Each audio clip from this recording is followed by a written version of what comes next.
Like make heartbreaking failures of Are we parents. back? Maybe? Prince. Cool. I still have Aaron as bad at God of War. There we go. Okay, awesome. Hi, everyone. Welcome back, guys, gals, and non-binary pals. We are still that D&D podcast, and we're playing Worlds in Peril. Our heroes have just witnessed a let's just say it out loud. There's a trio of individuals have broken their way out of the high school, Leafeld Memorial here in Steelport, jumped in a fairly high-end car. Let's call it like a like BMW convertible, right? And are now tearing down Coronary Avenue towards the bridge to Bronze Bridges. What do you do? Stop the car. Okay. How?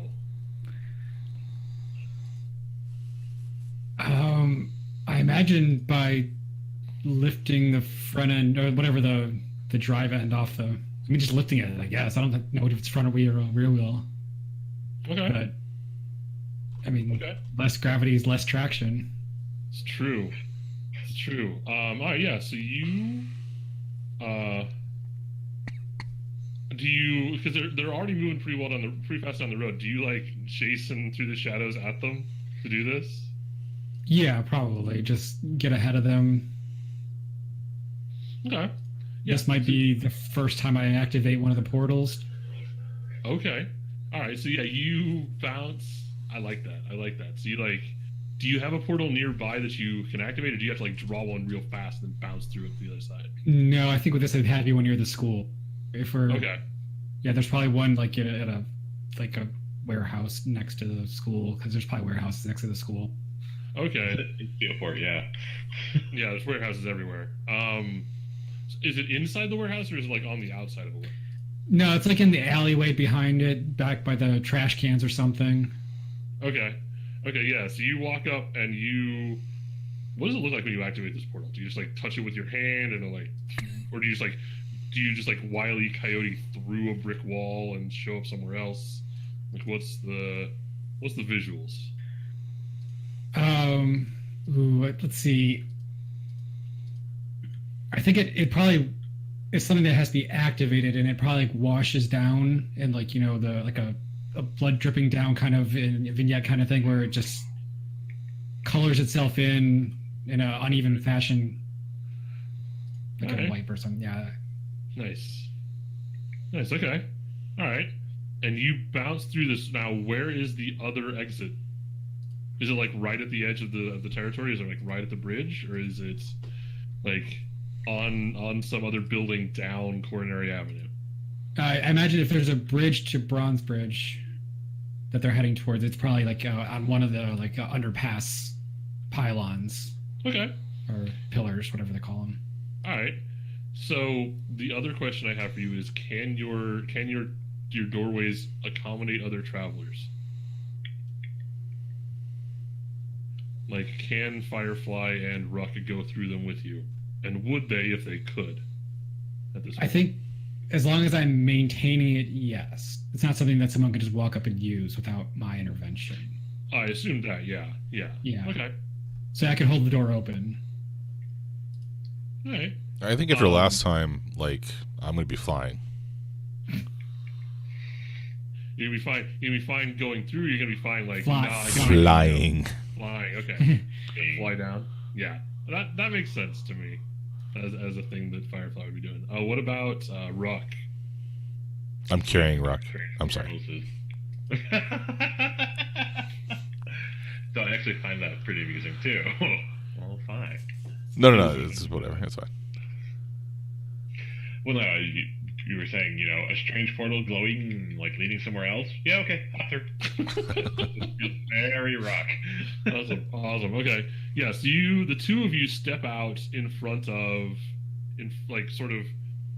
I imagine you sort of like stepping out in this like semi-action pose on the bridge, or just in front of the bridge, right?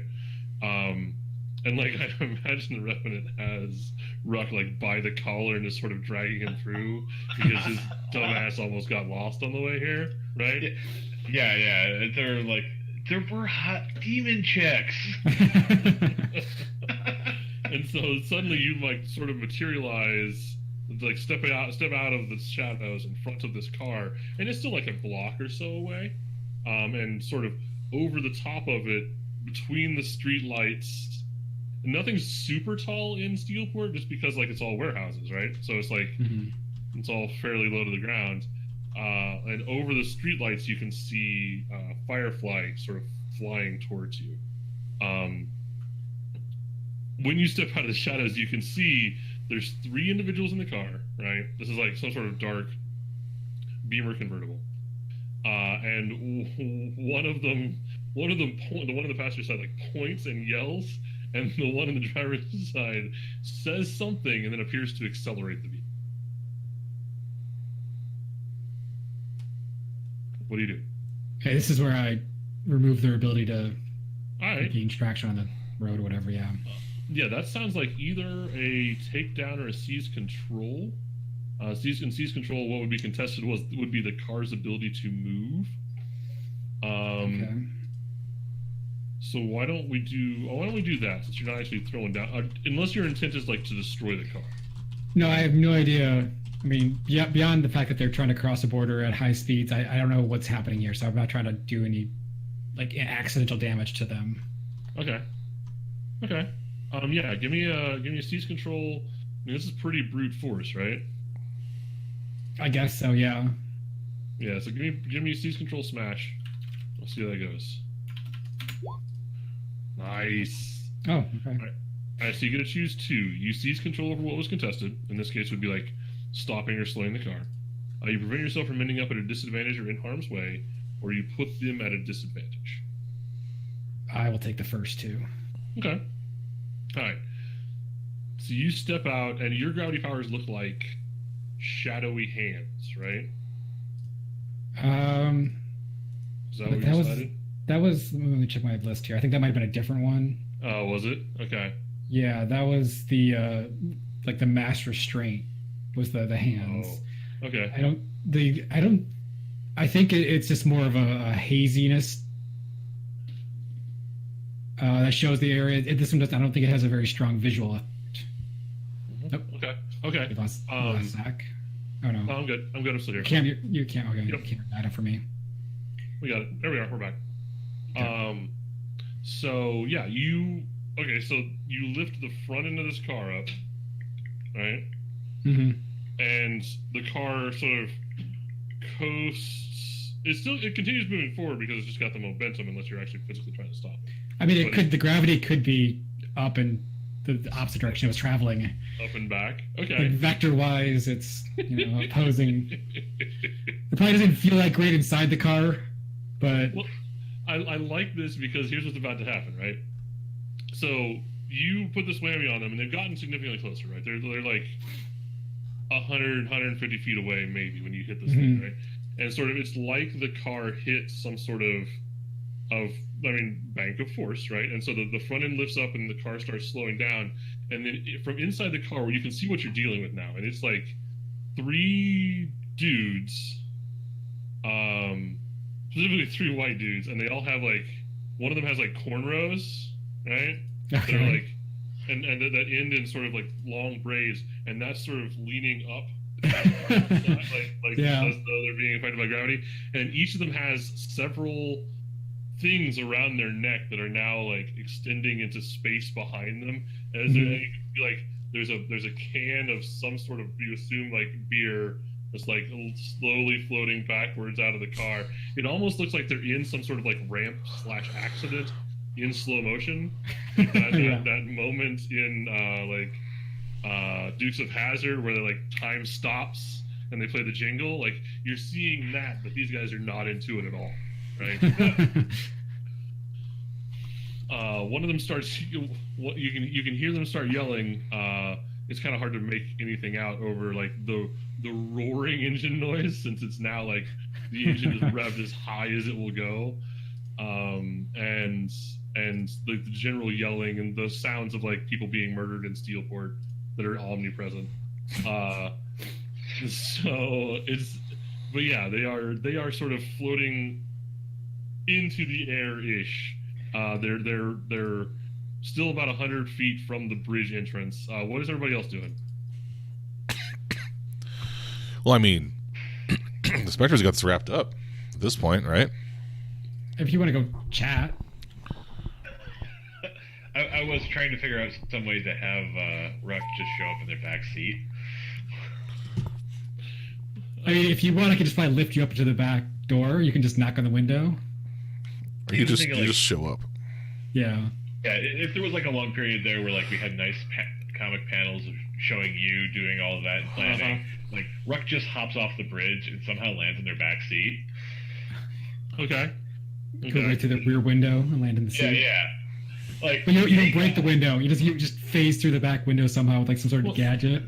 Well, it's a convertible, right? So there's no roof. Convertible. Okay. Right through, well, like right through the roof, because like if they had the cloth top up, it's just like thump. Okay, yeah. Yeah, there's now a Ruck-shaped hole in their roof. I just like there's one of them's in the back seat, and the other two in the front seat. So you just like land next to someone who's like trying to control his drink now. None of them are wearing seatbelts, obviously. Hey dudes, so ripping off of school, huh? What's up? Suddenly all of them but the driver, who's still like madly trying to control the car. The other two, like the one in the front seat turns around in his seat and looks at you, and then the one sitting next to you in the back seat like gives up on trying to control his drink, and like the beer like slowly floats backwards over him like he's in the space shuttle, like it's like going over him. and he's crammed himself up against the wall. It's like, fuck Brad, you said we'd be out of here by now, Brad. What is this? Oh shit, don't ever listen to Brad's. It's not quite Chad, but it's close.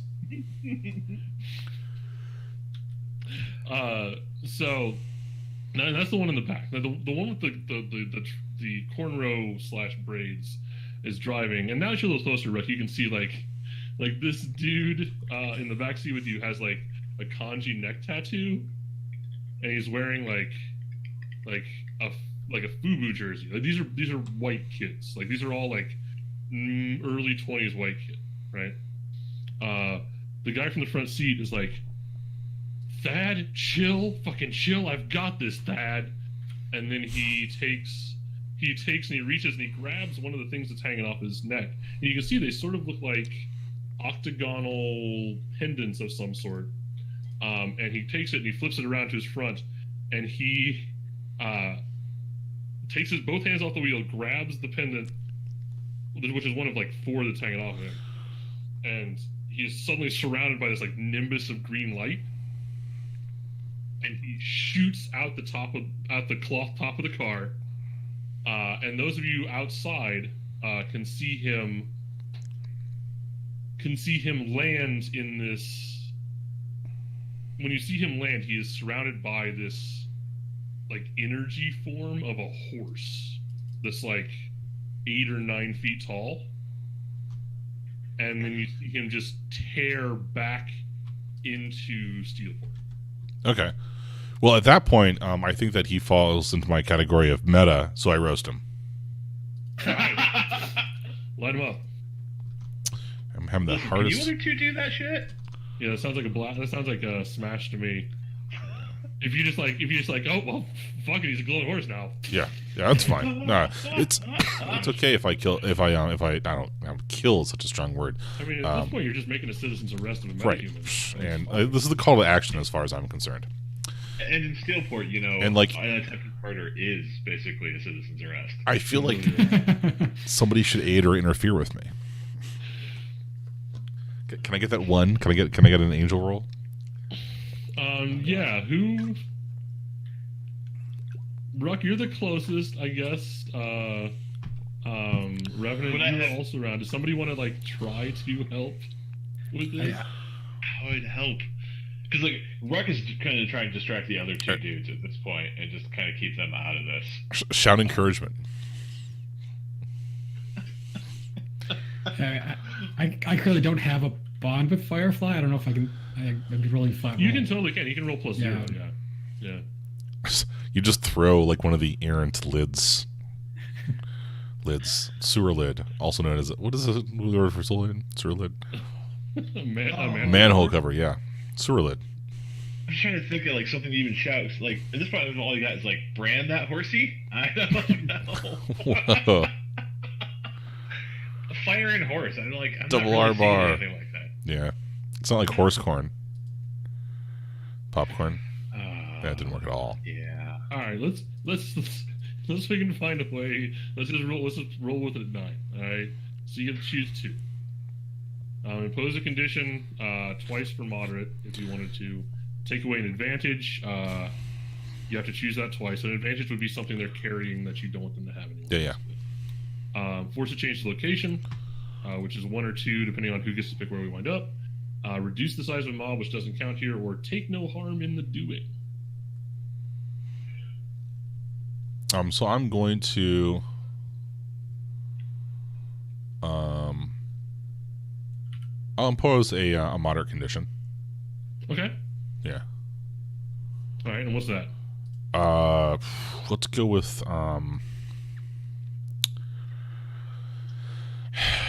like deep fried, I guess would be 3 critical, right? Yeah, I mean, yeah, like. So what sort of moderate do I have? Moderate conditions. -1 to anything involving this. So we're gonna put like I guess seared. But it's like involving this. So like and the idea is that like I wanted to they're a horse, right? Yeah. So I want to impose effectively like a movement penalty. Okay. All right. Hot foot. All right. There you go. Hot foot. Okay. Ooh. Yeah. All right. Yeah. So he. All right. So you roast the feet on this horse, right? I'm imagining you like because you're still like hovering, right? Yeah. Like serious Rocketeer thing. Do you just like throw fire at the ground and let the asphalt get the feet? Oh, that's Or do awesome. you- Yeah. So I melt the top of the building upon which the thing is standing. So I like get them as well as just totally glassify / gooify whatever the Okay. tar of the building. Okay.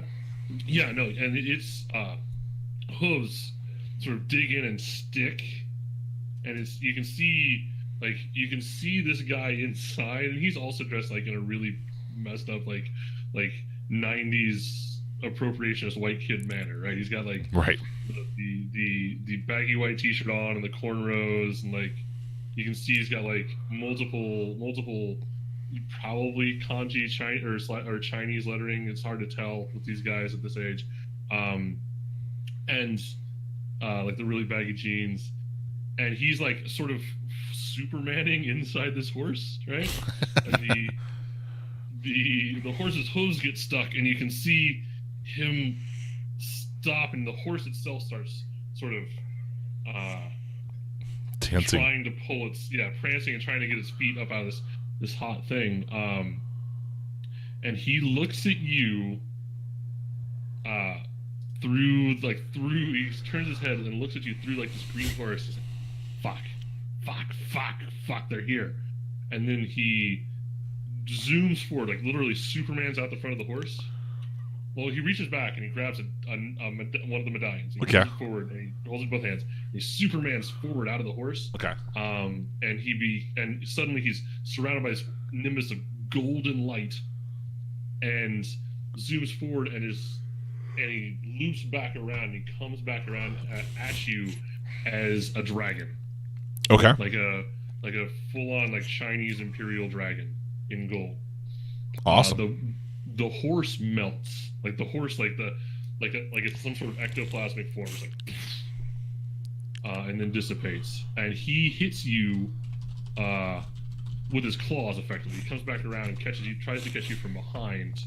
And you're gonna go ahead and take a we'll call it a moderate, since you inflicted one on him. We'll call it a moderate something. I don't want to take your jetpack from you again right away. So we're going to call it a moderate. He's going to throw you to the ground, and you're going to be grounded. It's going to be your condition. Moderate to grounded. Can we do a flashback where I cure my moderate conditions from last session that we forgot to do? We'll talk about that later. So I forgot. Well, the good news is moderate conditions won't kill. So is this a minor or a moderate? This is a minor condition. Okay. So you're grounded. Essentially, you have to get yourself back in the air, right? Okay. A moderate condition. He's going to knock you into the melted asphalt where the horse was, though. So it's going to take some work. Gotcha. A little bit sticky. Yeah, you're going to be like sticky and a little bit covered with black gunk that might or might not wind up in some of your equipment again, because apparently that's a thing that with you now. Okay. Ruck. Well, you spooked them, didn't you? Yeah. The two So, dudes in the back of this car here, are they schlubs? Is this Ruck's read on the situation? Schlubs might not be the right word. They're not. These are not hardened criminals. These are my mental. And this is hopefully this person never watches this. I have a nephew who lived in King of Prussia outside Philadelphia, which is like a really nice, well-to-do suburb. But he was in a street gang with his friends called the KOP Mafia, and they basically play-acted being like tough thugs from the hood. And so these guys, my mental image is that kid, because he was 13 at the time, is that kid at age 20 still doing that thing, right? So schlubs might not be the right word, but these are not hardened criminals or well trained and whatever supervillains. They're morons. These are morons. Yeah. Okay. Because what I think Ruck is gonna do is oh man, trying to make a name for yourself, man. I appreciate that. Here, let me help you. Say you've been in cuffs, and he slaps electro cuffs, one pair between the two of them, just so they're linked together. Kind of annoyed. It's you guys stay here. Okay. Yeah. That sounds like a takedown roll, because you're trying to put him down here. So go ahead and give me that. Yeah, I would accept influence. Yeah, that's what I was thinking of. Because he's just trying to keep them dazed and off their thing until he's done. Okay. Give me that roll then. Give me influence. Hell yeah. All right, so you get to pick 3 conditions. Take away an advantage. Force to change the location. I guess in this case, a change of location. I would probably. You could probably just say they have to stay in the car for a while. Yeah, that makes sense to me. Take no harm in doing. Mob doesn't apply. So, yeah. It'd be we'll take no harm in the doing, and then twice force to change the location for them to be stuck in the car. Okay. Makes sense, because that way I choose it, and you know what I mean. That seems to make the most understanding of the system. Okay. Yeah, so you slap the cuffs on these guys, and the one in the front, when you slap the cuff on him, you get both of them, and the one with you is still crammed up against the wall, right, up against the door to the car, trying not to make contact with you at all. And you manage to get the cuffs on him and the other one, and the other one's looks at you and then looks at the guy that's cowering. It's fuck, Chad bailed, bro. Fucking Chad bailed. I can't believe that asshole bailed. He reaches. I knew he was a Chad. he grabs one of his medallions and he holds it in both hands, one through the electro cuffs, pulls the other hand over to hold it, and he there's a nimbus of red light, and his head and shoulders is surrounded by an ectoplasmic chicken, right? And then from inside the chicken, his slightly old voice goes, "Fuck you, Chad."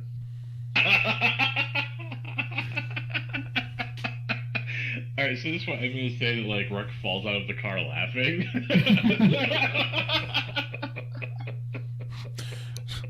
Turnabout is fair play. Change of scenery. Yes. Alright, yeah, those guys will be immobilized for a little while.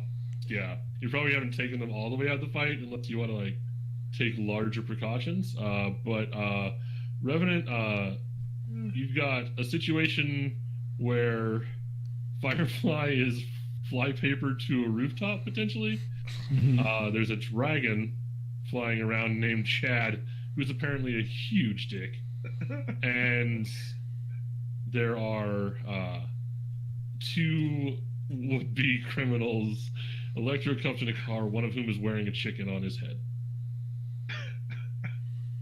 I'm gonna say that because I'm reading the moves and I wanted to on this earlier, but I'm gonna say what I've retroactively done was when I saw the dragon coming back around towards Firefly, I was going to try to raise a wall in front of it to sort of deflect or reduce the amount of damage that it can do to her. All right, yeah, no, that's great. That's great. If and when something like that happens, feel free to jump in. Especially the protect moves are kind of reactionary, defy danger, that kind of thing. So if I say a thing, please don't feel like you have to wait your turn. And this is sort of a general statement, right? Please don't feel like you got to wait your turn to jump in and be that, I guess. But we can totally do this. So, so you want to do the gravitational field thing, or just like the this is the wall thing I used against the UFOs. Okay. That sounds like a protect roll to me. Yes. Like a direct thing for Firefly. Okay. So that's an 8, hold 1. All right. Redirection attack to yourself. Reduce the effectiveness of an attack or condition. She's only taken a minor so far. That's probably not worth it. Open up the attacker to an ally, giving them a +1 forward. Or create an advance a bond with the person you are protecting by 1. I tried. You said Firefly took a minor or a moderate? Took a minor. Minors are the things as like they can get bigger if they're not dealt with. I think, in the fiction, it totally would make sense to me, and obviously it's your call. It would totally make sense to me if like the thing that kept it from being worse and like completely gunking all of her engines and getting her slathered with melted asphalt that she created was your force field. And I could totally see that upping a bond in the moment. It's up to you. Yeah, I think thematically that works. Okay. All right. Yeah. So here's the question. Yes. Did you put the force field up in front of the dragon, or did you use it to like catch Firefly on the way down? Let's say it caught Firefly then. Say I was a little too slow to stop the dragon, but it was okay. I could ride a fun slide down. Yeah, there you go. So you caught Firefly. You on your way to the rooftop, Firefly, you could feel your momentum lessening. Like you could feel almost as though you were falling into something relatively soft, right? And you still hit, and you're still like sitting in a pool of melted asphalt. But it could have been a lot worse, and it might have been able to put you through the roof if, with the amount of force. You don't know. Magical dragons. You don't know. It could have been a lot worse. Ruck, as you fall out of the vehicle, the other one, the guy in the chicken, guy with the chicken hat, is yelling at the other one. Something about use your medallions, Thad, you moron. Use the medallions, and Thad grabs one of his and does the thing, like the Power Rangers power up thing. And suddenly there's just like this green rat sitting on his shoulder. And then it just, like, there's a moment of you can see a moment of panic in his, like, okay, what happened? And then he just sort of looks at the rat. He's like, fuck you.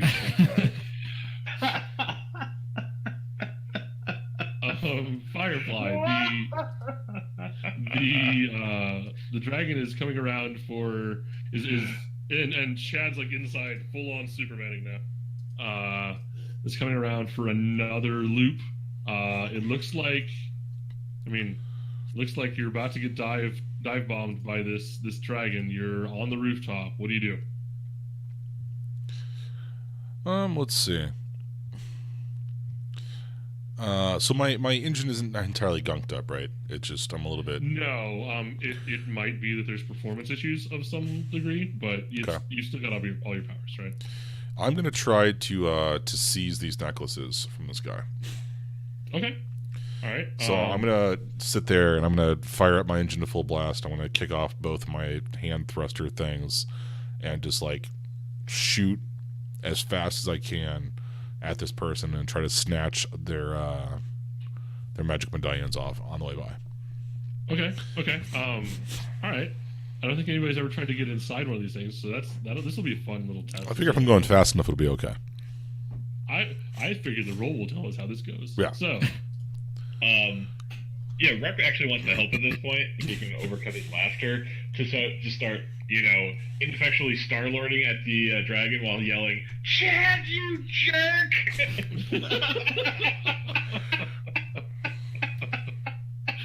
Yeah. So there's like, what color are the tiny balls of light your blaster shoots? Ooh, I think they're gonna be like green at this point. Yeah. Okay. All right. So yeah, little balls of green light. Are you like dual wielding? Oh, dual wielding, absolutely. There's no reason to have a single pistol gun. Come on. Do you stand up, or are you still like on the ground laughing, shooting into the air? He fell down and just like landed on his ass because after the Thad comment, the second one, and he sees the giant dragon. He's like, "Oh shoot! I'm supposed to be heroing."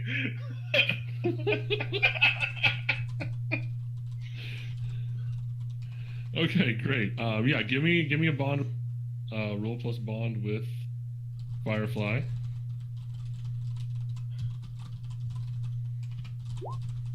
Okay, nice.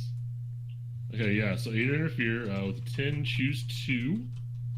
Make an untenable position or course secure.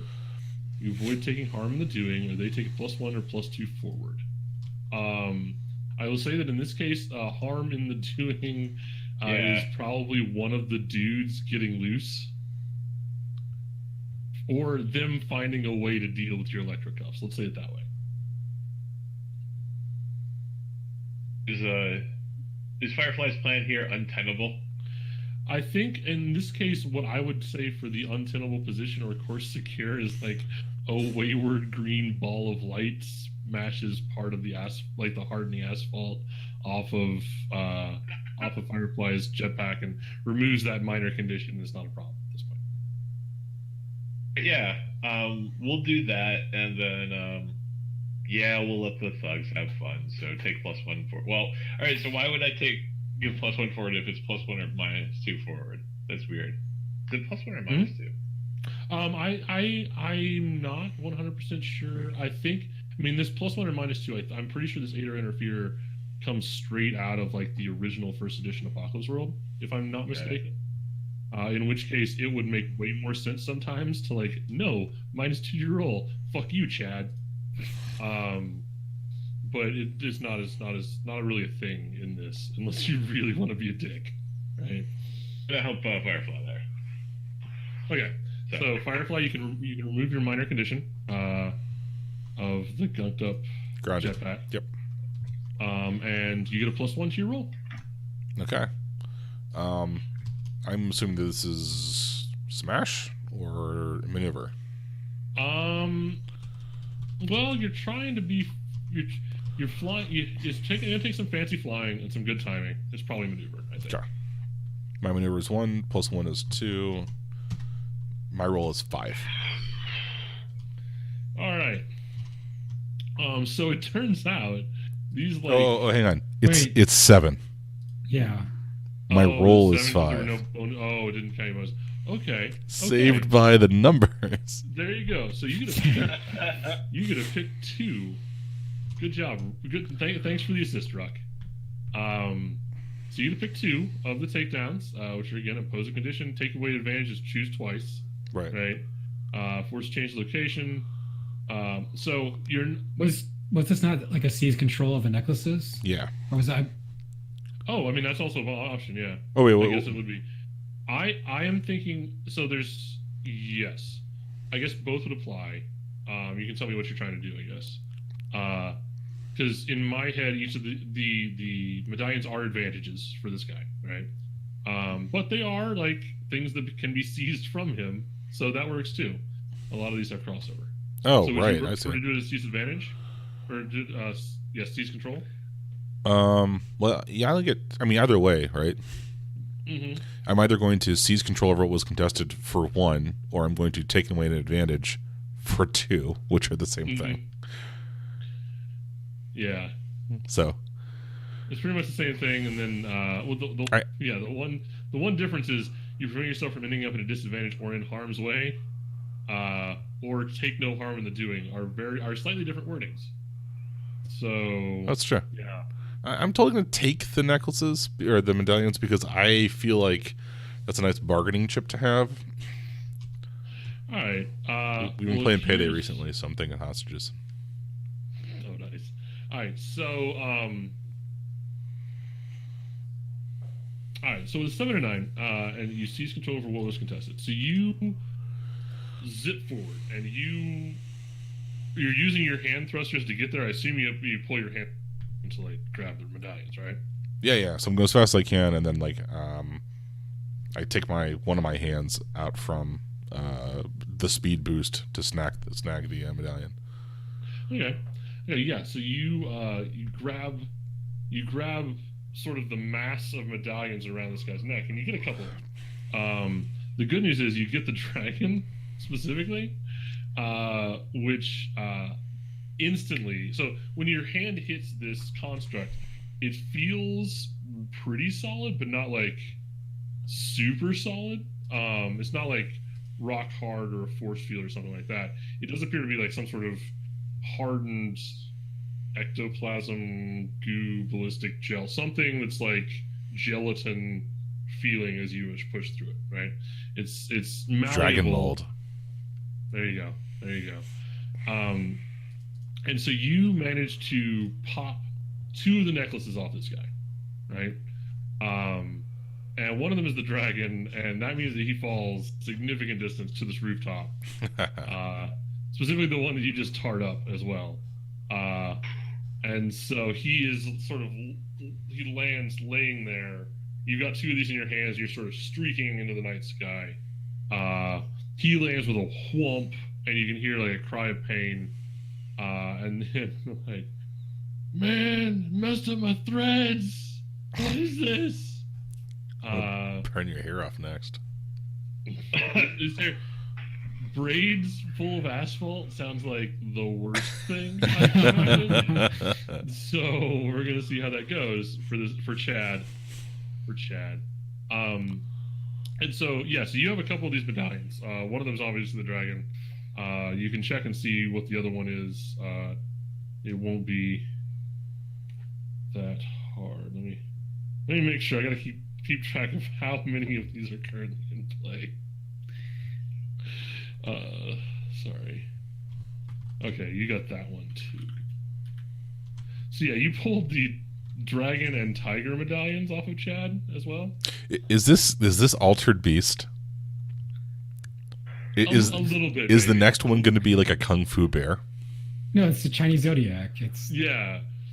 So what these sorry. dudes did. I want to see what happens when Pig shows up here. Alright, so my villain name, type it in real quick, and I'm really looking forward to these being reoccurring bad guys. Zodiac killers. Ooh. These are the Zodiac triads. They are Chad, Thad, and Brad. Gotcha. They have stolen some cultural artifacts that are currently giving them superpowers. So Chad's down inside the vehicle as I'm imagining Ruck sort of like now collecting himself and sort of rolling to his feet. one of the let's say it is Thad. Thad, the rat kid, finally gets his head under him and sort of whips the rat medallion over his shoulder, like through the rat, and it dissipates.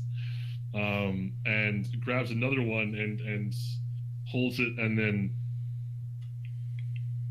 Thad jumps straight out of the vehicle through the hole that Ruck made when he entered, and he's got Brad still cuffed to him as he exits the top of the vehicle, and the bottom half of Thad's body is an orange, like, ectoplasmic rabbit. Is Ruck underneath the car? Ruck is to one side of the car. Ruck fell out the door and, like, rolled to shoot. So he's not directly under the car. You can drop the car without hurting Ruck.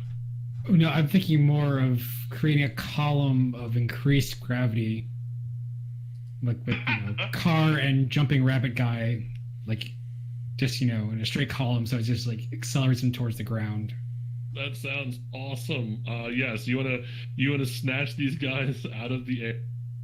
Effectively, yeah. Okay. All right, yeah. Give me. Yeah, that sounds like a takedown to me. Yeah. It also sounds like a smash takedown. Probably. A 12. Nice. Okay, I don't think above 10 actually does anything special. No. Unless you have the dynamite enhancements or whatever that is. Okay, so so same list. Impose conditions, take away an advantage, force to change the location, reduce the size of a mob, which doesn't apply, or take no harm in the doing. So have you moved at all? Are you still standing by like the bridge entrance? Yeah, I don't think I've been very mobile at all. Spookily overlooking the events. Like, yeah, well, I imagine because you're like sort of Magnetoing the situation, right? Like you just like yeah, and then like very casually like reaching into the air with gravity and slamming these dudes back to Earth. Like it's good stuff. Yeah. So what are your choices here, friends? I kind of want to just go right to critical. Just want to like critical.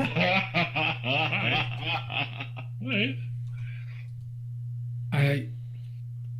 I don't know if that's really Revenant's style, though. I mean, we're winning Steelport, right? Yeah. So the main thing is that I still have, beyond these people, in theory, doing something wrong, we haven't seen them do any actual harm to people.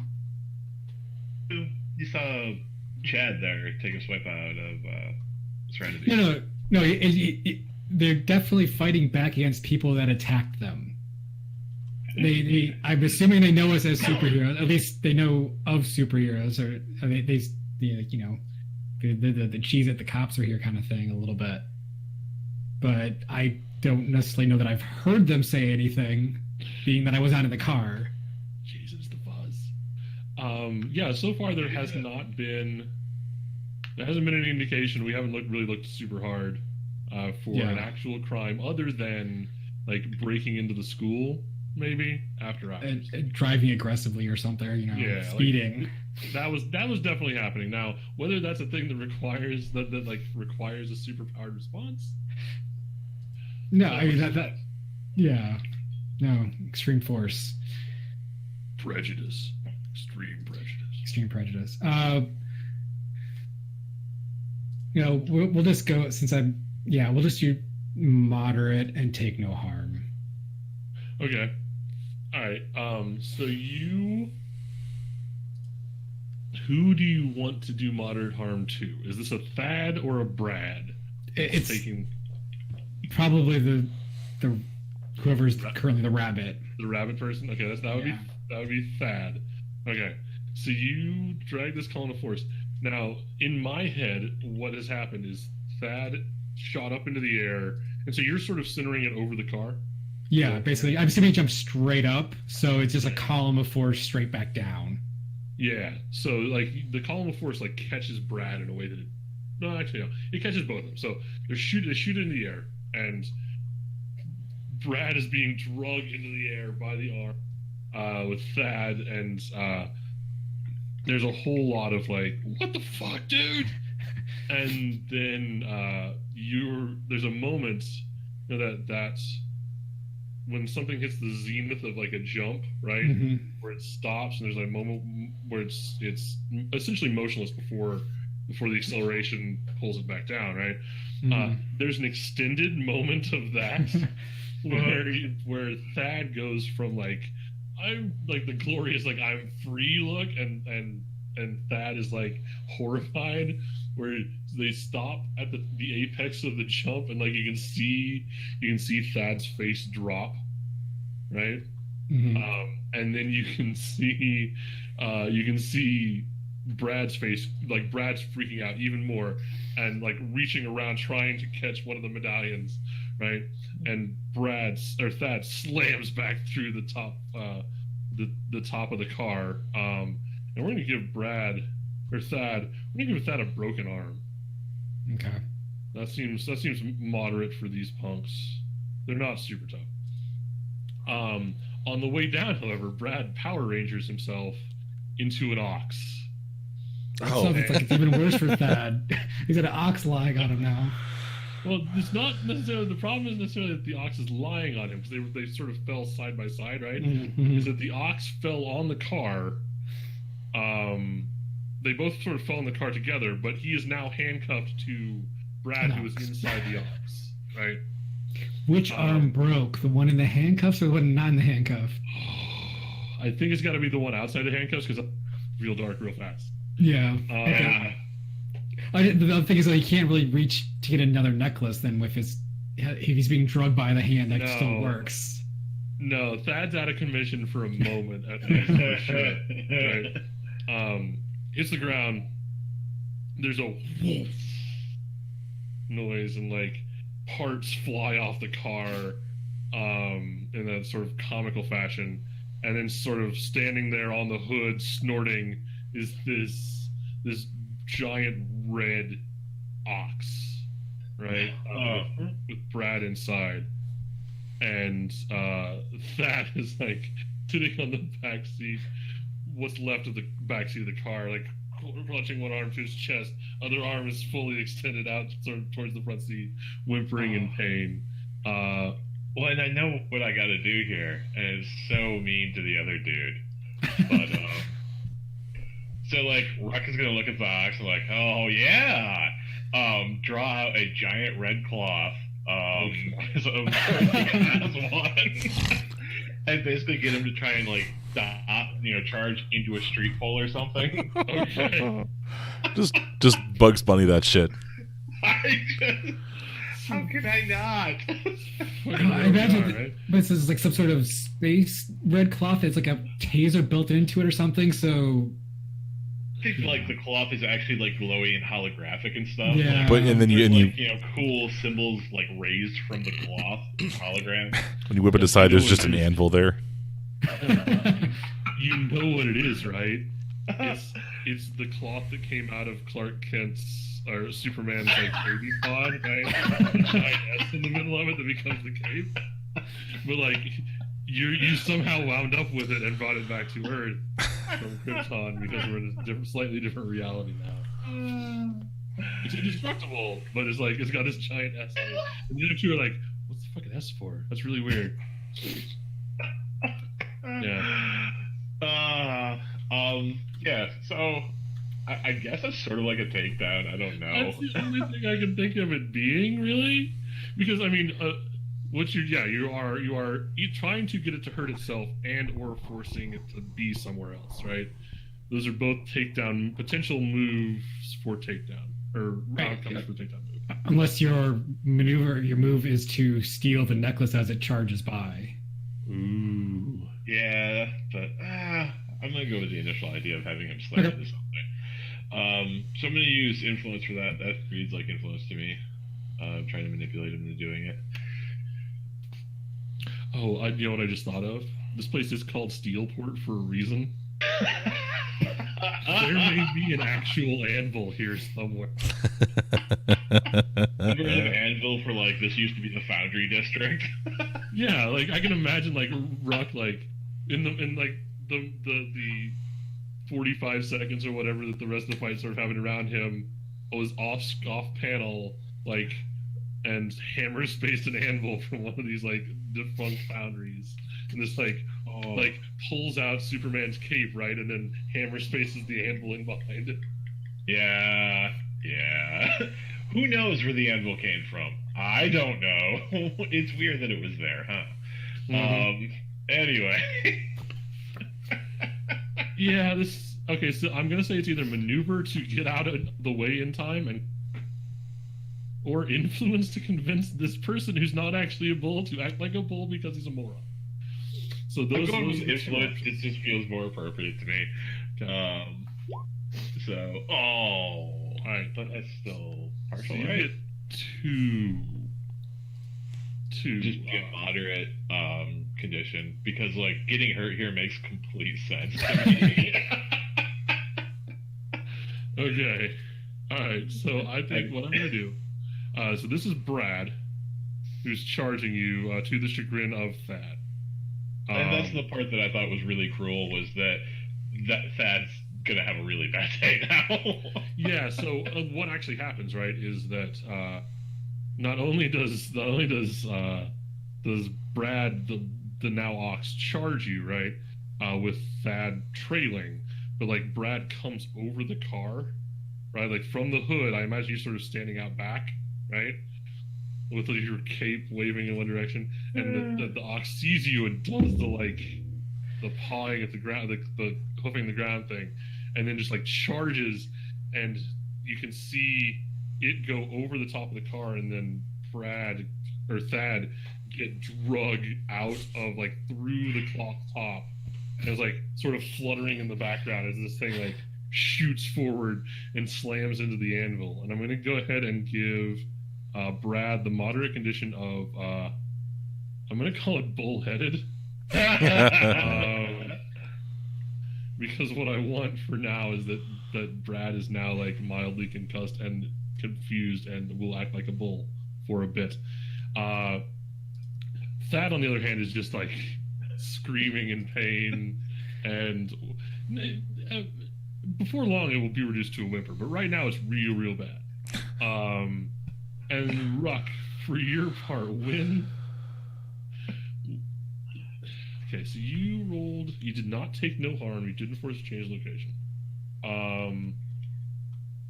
Yeah, so you don't get. Okay, here's what happens. You don't get clipped by the bull, right?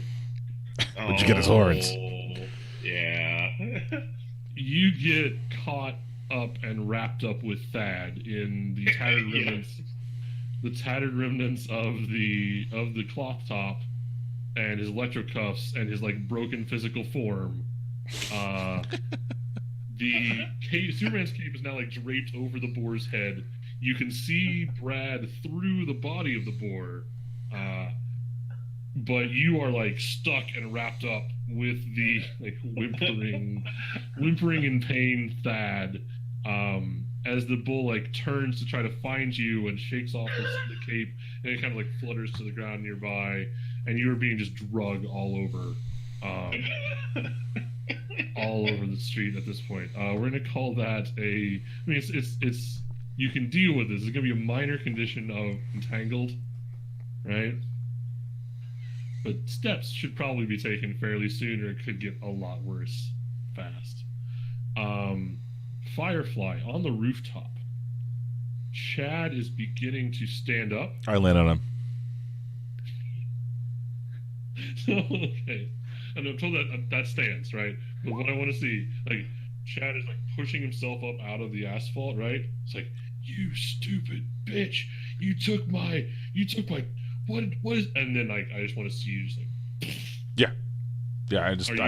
Both feet on his shoulders. Are you like Superman punching? How do you land? Oh no, I like stomp, like feet down, like Nice. flying downwards, and then you whatever that word is for, like go from flying downwards to pulling up. So, and you Okay, yeah. fire off a blast to like slow down a little bit.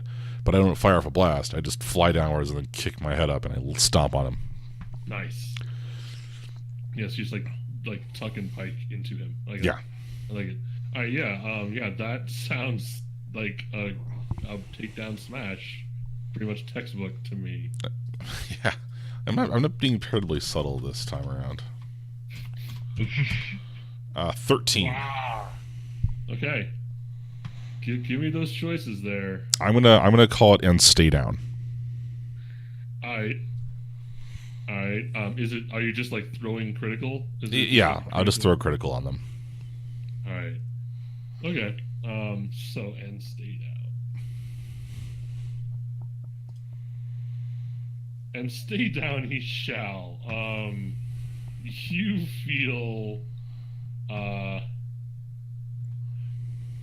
I'm not sure if you were a supervillain, so it's possible that you felt like a man's ribs crack underneath your feet before. But just oddly familiar with the whole brand new day thing. Yeah, then there was the whole brand new day thing, and so these may be different feet. Who knows?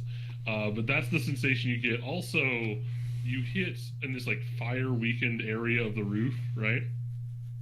And you punch through the roof. And so suddenly you go from the moment of victory to you and Chad and the roof are all falling into this area.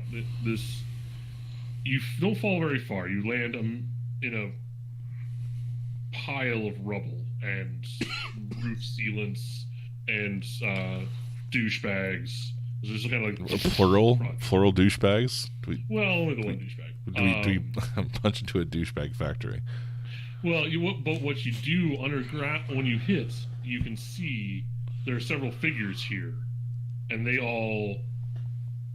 Looks like a lot of them are already sort of gathering things up with their arms. Cool. And are beginning to move away. It's not another like grandma factory / kitten mail, is it?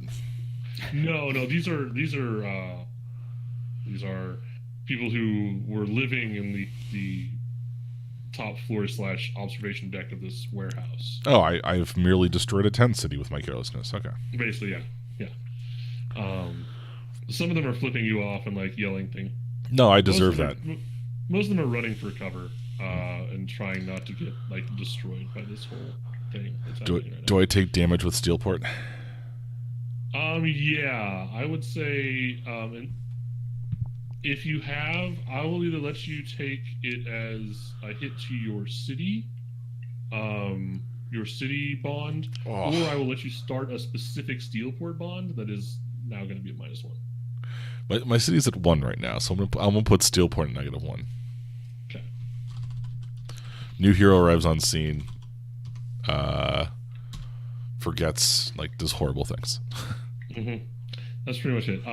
Outside, about this time, Ruck specifically. Well, actually, Ruck might not be in a great position to hear this. Revenant, you can hear sirens. There are sirens sort of exploding in a way that's concentrated and unusual even for Steelport, right? Steelport nights tend to be siren heavy. Yeah. This is starting to sound like... This sounds very sudden and coordinated, as though there might be some sort of operation underway. I've seen The Dark Knight. You may or may not be at the geographic center of, or very close to it right now. Yeah. Also, there's a giant ox, and he's dragging Ruck and the person you injured around. He has kicked off the cape and has turned and sees you as the only being currently standing in the street, and is beginning to charge. Oh no!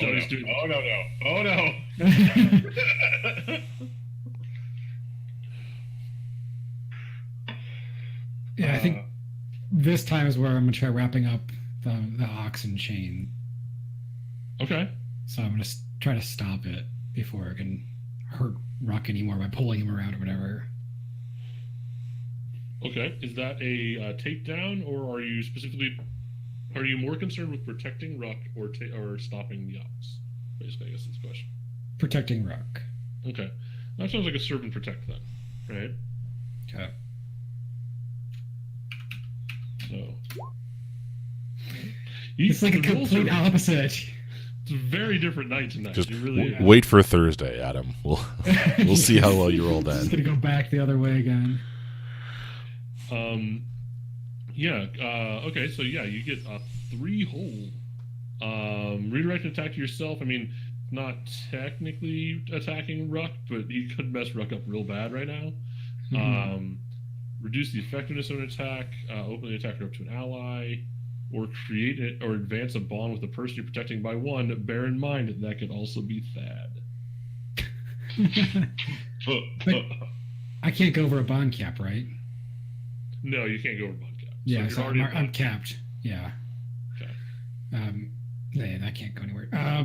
So this is a hold, so I don't have to burn them right now, right?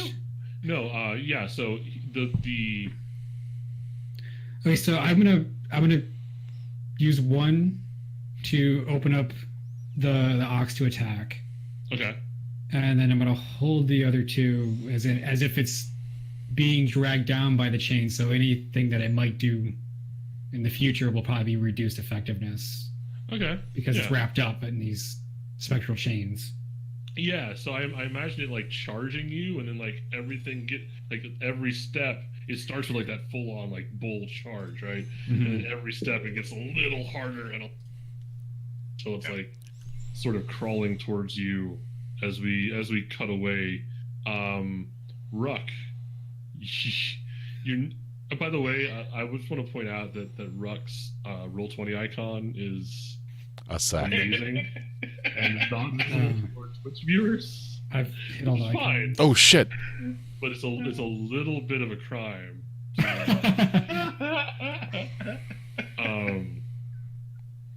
So yeah, Ruck, you are currently so you. Oh, clearly, what I need to do. Thad, sorry.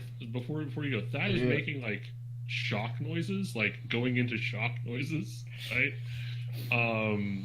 Yeah, and you're being drugged. Although you can feel. Can he feel the gravity change, Revenant? This isn't gravity. This is simply. Okay. Magic chains being applied to the ox directly.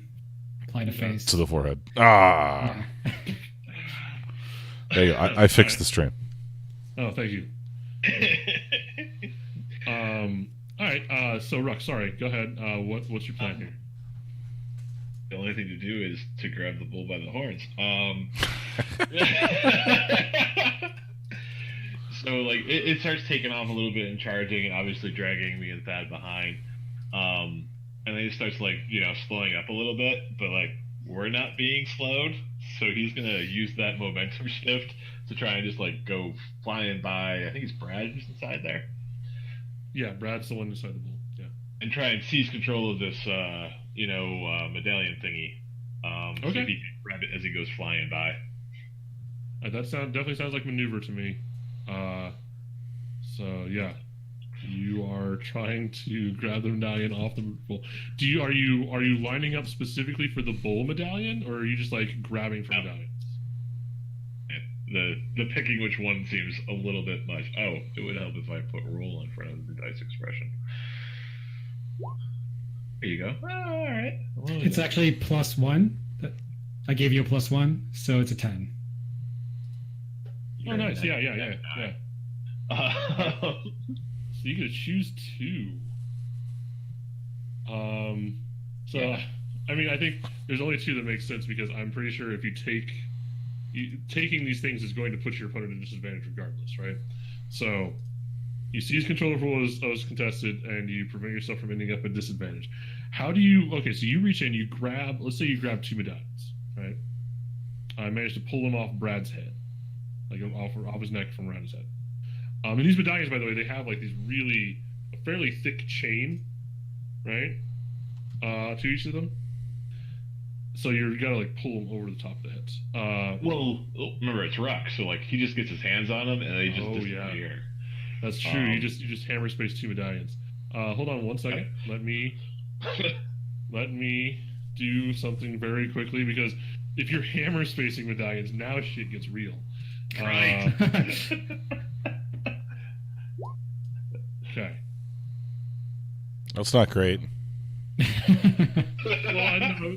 They're each wearing 4 medallions. I just wanted to see which two got taken off, right? All right, so yeah, you reach in and you grab these medallions, and describe how you land, Ruck. I think clearly, he's going. So he's flying feet first past Brad. He reaches out, just grabs them and they disappear halfway through. And I think he didn't screw it up. So he comes down and he comes out with a hoverboard that just shows up at his feet, and he does this sick kick flip, and then it just disappears halfway in the air and gets re-hammer space. Oh,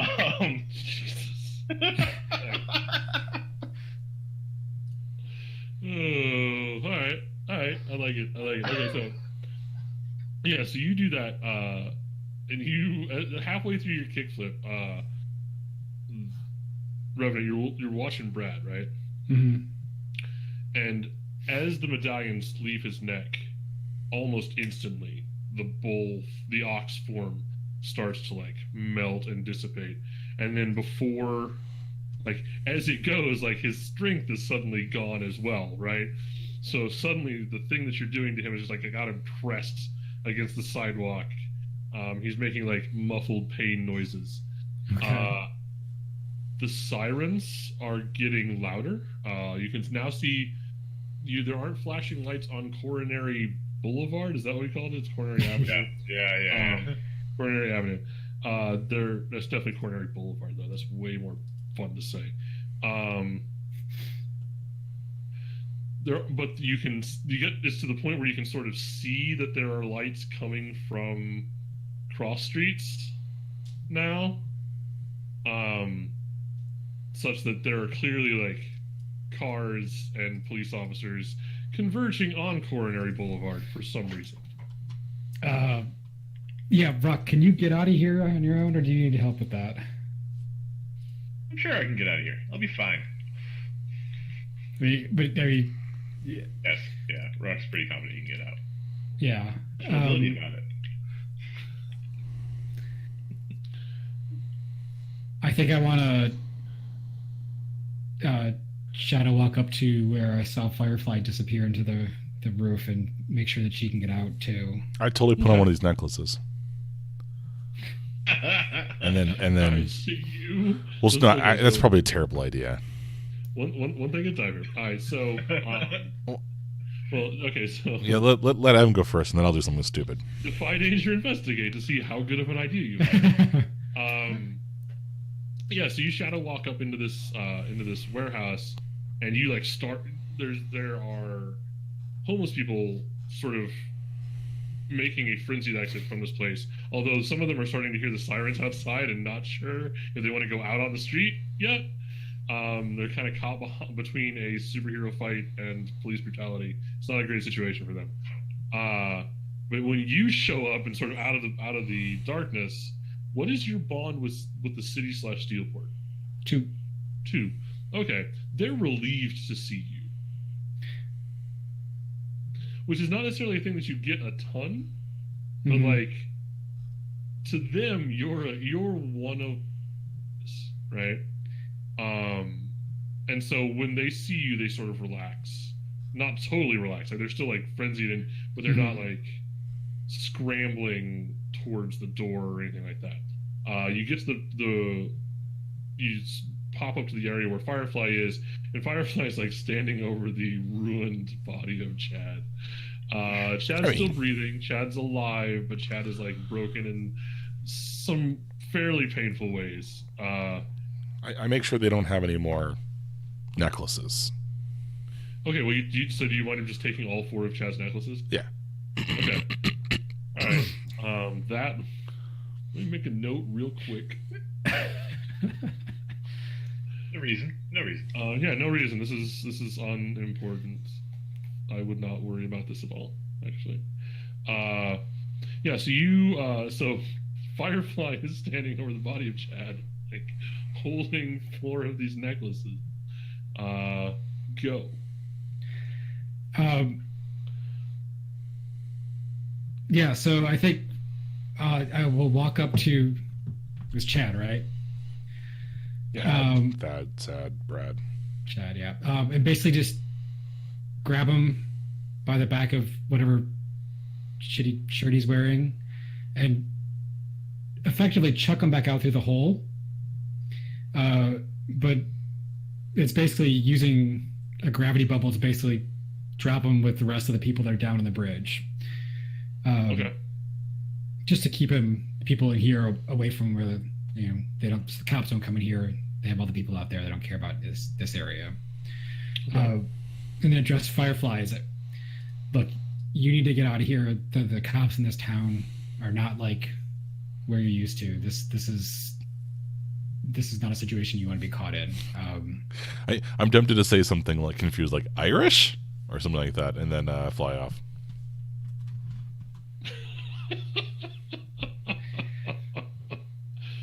All right.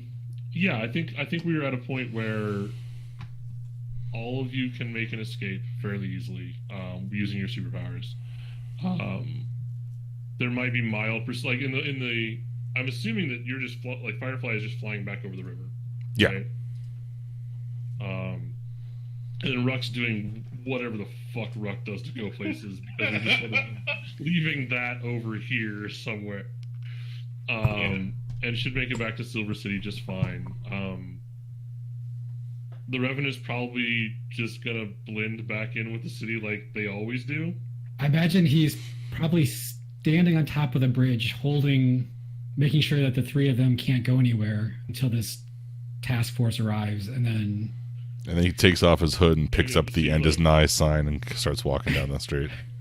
Yeah, so you're like standing at the top. Like, are you on the driving deck of the bridge? No, up top.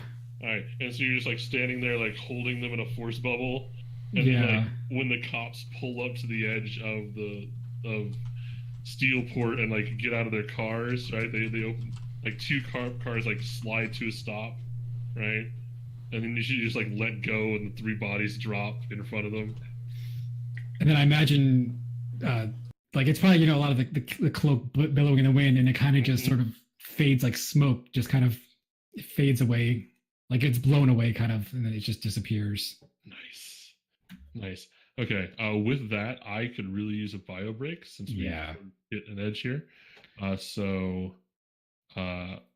And Mike can't pause this room, whatever he does. So. So Mike just took off probably for a similar reason, actually. Yeah, just enjoy the chair stream for a while. Yeah, we'll be right back, everybody. It'll be fine. Oh, here's Mike. All right, we'll be right back with more superhero shenanigans in a moment. Internet. Mike's muted, so.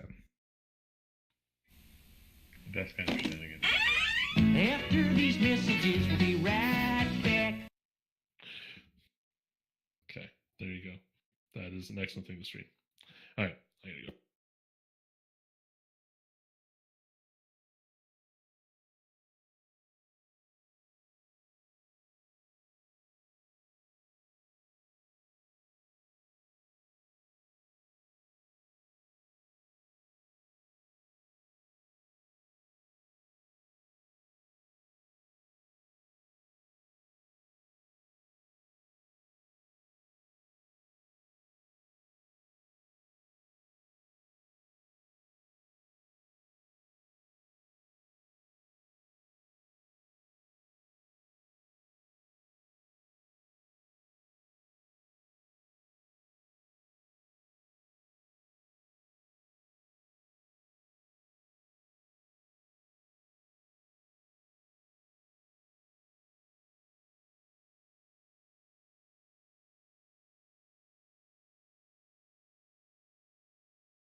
Think.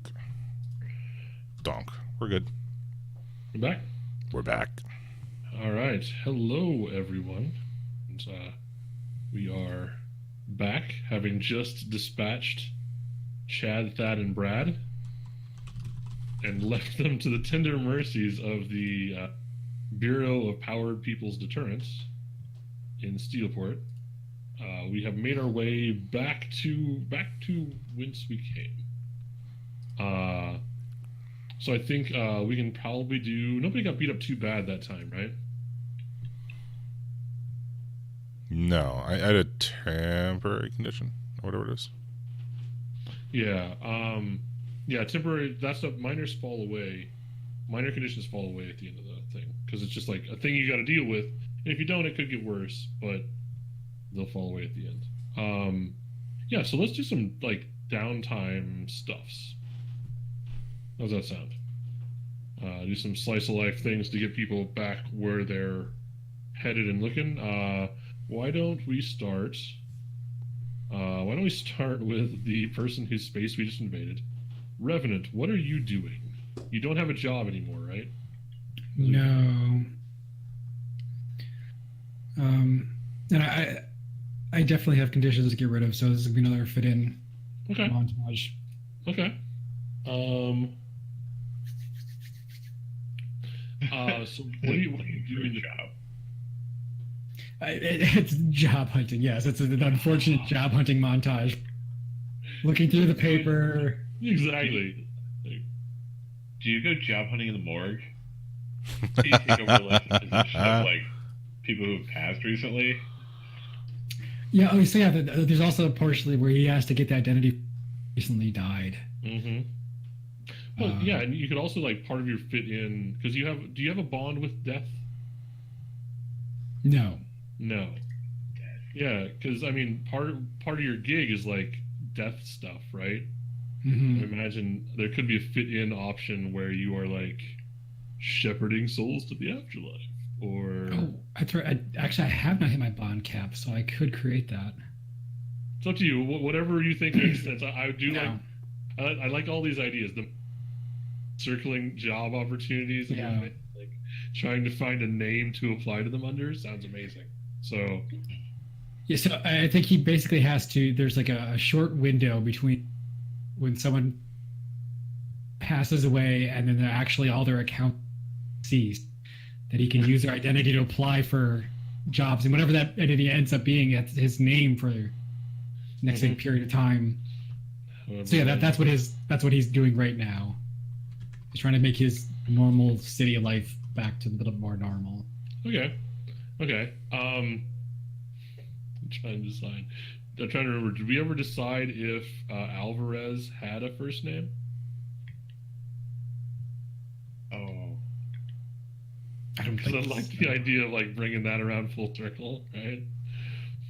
Alvarez lived, but now like you're going to be standing in as a 65, like a 75-year-old, like former shortstop for the Satellites as you apply to these jobs. It doesn't have to be the thing. I mean, Alvarez is a different city too, so that makes. Yeah. Okay. Yeah. So, what do you want your name to be this time? I will write it down in my setting Bible. We're just gonna make them all rhyme, so he's gonna be Rick now. Rick. Rick the Revenant. Oh yeah, they forgot the alliteration there. All right, Rick. What jobs are you applying for? Like, what are you doing here? So I think it's gonna be once again. He likes to focus on mobility, so it's gonna be like taxi driver. Ooh. I like What that. else? Bike messenger. Yeah, bike messenger. Or you know, like I don't know if government work would probably be a really bad idea. So not like postal service or anything. Yeah, I mean, you could like some sort of like municipal maintenance person, maybe like where that you Yeah.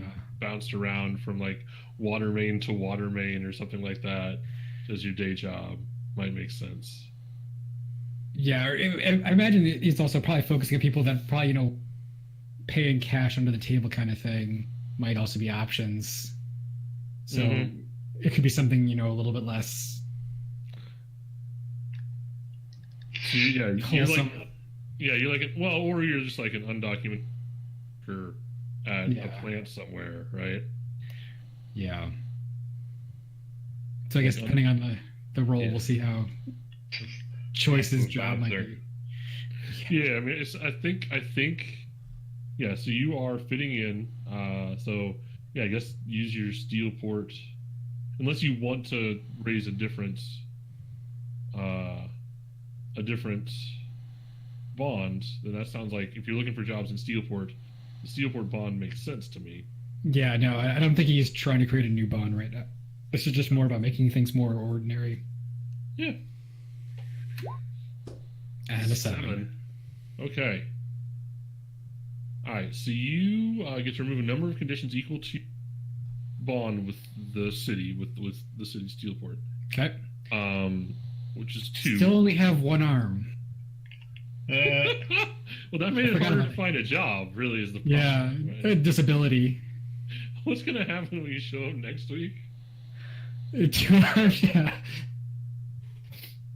What are you talking about? I always had 2 arms.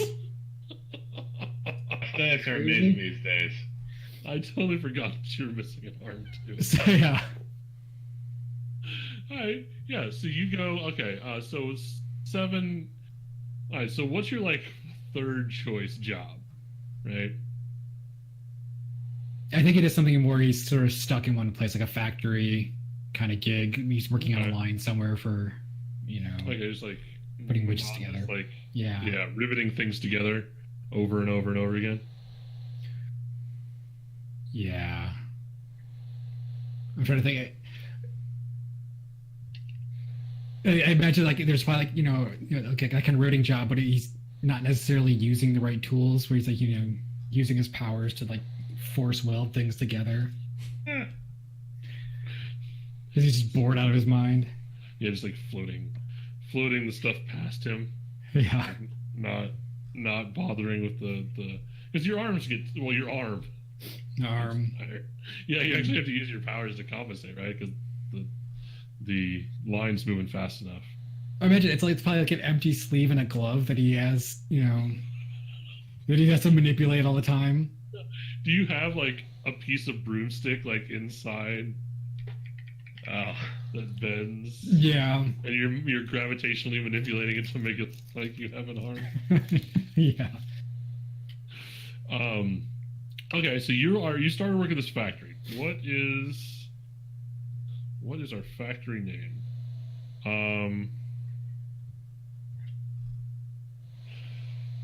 Okay, so we're like assembling something, right? Yes. Yeah. Is it electronics? Is it like, or is it like shoes? Is it like some piece of heavy equipment?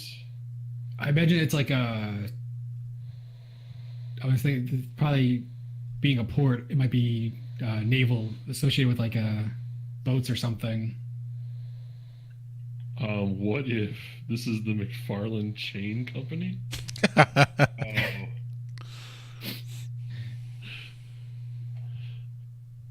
Employs Rick, the Revenant, makes chains.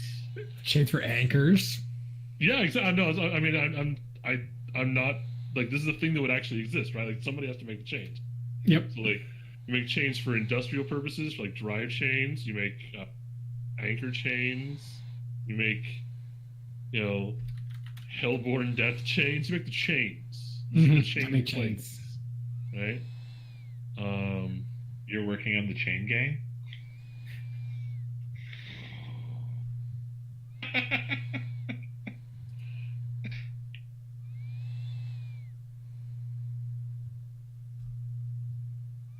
I may have to come back to this, but I like the fact that like it's a McFarland chains. We'll figure that out. Okay, so yeah, but you're working on the line, like making these chains, right? And I don't know whether you're like sizing them, or do they come to you and you have to like cut them, or are you like welding individual links together? It's a non-automated process. Yeah, I don't know how robotics are not really a major This is what, 90s? No, it's Steelport, right? It's got to be all like big metal, right? And like foundries, and like Yeah. there's like a booming automotive industry, but there's not like microchip foundries. Do you And, have like, Sorry, go ahead. I don't know how you make chain except for bending and welding it. Yeah. Like, you can't cast it as the same piece. Well, Was the- yeah. That's what I'm wondering. Like, do you cast the links of the chain that have the opening, and then like ship them down, and somebody else has to like weld them together? Like, there's all sorts of fun stuff we can do here. Anyway, so you are. Chain podcast. Strangely, how do you make giant chains? Only pulls up Minecraft instructions. Well, of course, that only makes sense to me. Okay, so yeah, you are working at this chain factory. You get a job at the chain factory. I'm going to say you work like second shift, so you're still available like in the Steelport nights that we always do, but like you work right up to it, right? And you are on the line, constructing and or manipulating chains somehow. Maybe you're one of the chain packers, like you put the chain in like the packaging and you carry it around, because that would use your gravitational powers. Yeah. But you're there for a few days. You're not making a ton of your second shift. It's sort of a smaller crew, and they're the weirdos like you, right? Right. So not a super social bunch. But you've been there a few days. So we're gonna start a time skip forward. Been there a few days, and one evening, right? Because you show up to work around 4 in the afternoon, and then you work until like midnight-ish. Sort of halfway through a shift, your shift supervisor walks away, like, or doesn't come back from break. Something. They're just not there anymore. Suddenly, your shift supervisor's not. Then a couple days later, like, one of the other people that works on the line, like this fairly creepy dude that you didn't want to deal with, about halfway through a shift, he takes his break and never comes back. And it's just like people disappearing off this line over the course of 3 or 4 days. That's not good. It's not. We'll come back to that. Okay. 7 to 9 result. Yeah. Who wants to go next? Ruck. What are you doing? You have 2 medallions hammer space. Is this a thing that you think about at all? No. I just like they're gone. They're dealt with. Whatever. No, it's fine. Yeah. I don't really see that coming back to Ruck right away. Okay. All right. I'm trying to figure out. We've got the whole, well, as you put it, the gentrification thing, which things attached to it here. I'm trying to decide how. So, all right, it's weird that like the lady from Silver City was showing the Bronze Age people around, right? Yeah, no, that doesn't make a ton of sense to you. Yeah, like someone in that little group should have not been able to see the other people and been confused and all of that stuff. Yep. I'm trying to decide. Yeah. Like, I think that might be something Rock gets on more of an instinctual level. Okay. But I just don't know what to do about it. Like, hey, that's weird. Yep, that's weird. All right. Well, you've got a business card, right? For this person. This is Donna Stranton of, I believe it's Redemption Realty, right? And so there's a move that you gather intel, which would be sort of looking her up with your ability, with your like weird supercomputer sidekick that you've got, right? And B, your ability to move between times. And probably put together a fairly thorough profile of this person. You're going to be using investigate to do it, I think, unless you find some. I guess Gather Intel has a bunch of different options, so it's not just investigate. Huh? Well, and I think the way Ruck wants to do it is talk to a bunch of realtors Okay. looking for a realtor, which has Ruck pretending to be like a respectable citizen. Okay, so there's like so does Ruck dress the part? Is that a thing? Yeah, I think he's definitely going to use his other person's wallet that he has as his asset listed on his thing. Like he walks into like a suit shop and buys things he thinks looks good, Okay. which probably are not. Is this a Silver Age suit or a Bronze Age suit or like a Steel Age suit with barbed wire for arms? Like, what is it? I almost want to say it's a Silver Age speed suit. Yeah. Yeah, just like fairly corporate looking. Looks like it should come standard with a flat top, like that thing. For super science use. Yeah, exactly. All right, cool. Yeah, so you walk in, and I'm imagining you like handing this person a credit card, and then being like, "We don't. What is?" And then you have to just take a step back and be like, "Oh yeah, I'll pay cash instead," and then like pay it out of that.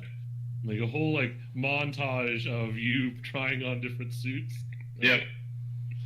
And the ones you really want to go with, like the ones that are like bright pink with like the blue highlights. And like I gotta look respectable and not like some sort of crazy like cowboy person.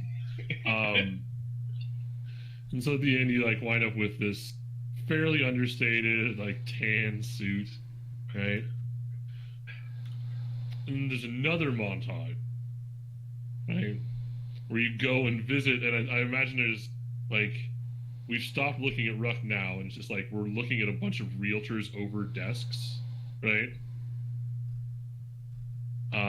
And what are the questions they're answering, basically? Yeah, I mean, so basically he's going to be starting to like ask about real estate that would be like on those edges and see if he's actually getting responses, and like asking about like their histories. You know, it's like, well, who was the previous owner? What was done here? And you know, try and picture like, is this a recent thing that's happening, or is it like just this lady who's doing it, or what? Okay. Yeah. Why don't you give me a? That sounds like it sounds like you're using like you're trying to fit in and do some. Yeah, he's doing his charm thing. Yeah. So go ahead and give me an influence, a roll with influence, and we'll see how well you do for. And again, it helps if I include the word roll. Boom. Hey, pretty good. All right. So ask one. Okay. So where can I find? Okay. So who can tell me what I want to know? Where can I find question mark? What are the rumors about question mark? Who's most set by? And who stands the most to gain from? So you are trying to figure out what is like the history of the area. Are you specifically looking to find information on this person or on this place? Which is of more importance to you? The trend of the bleed through of the real estate markets between the cities. Okay. That's what he's looking into. Yeah. So you ask around. You go see. I'm imagining like this like I said montage of 5 or 6 very respectable looking people in their suits, right? They're like blazer tops, and they've all got their like like folders of pictures or whatever properties sitting across from you, and you're asking the same questions over and over, and none of them have any idea what. It's clear to you through this interaction that they don't know about time differences, or they don't know, like the ones from you talked to from the Silver Age don't know anything about the stuff across the river being inaccessible to them. They don't know anything about that. Basically, they don't seem clued in at all. Okay. About this whole thing. So basically, it's this lady that's special. That's definitely the impression you're getting, yeah. All right. I don't know if you want to tell me for a little bit, but I really think the next answer is just to go and find that lady somewhere. Okay. Yeah, she's not hard to find. I mean, her office address is on the card.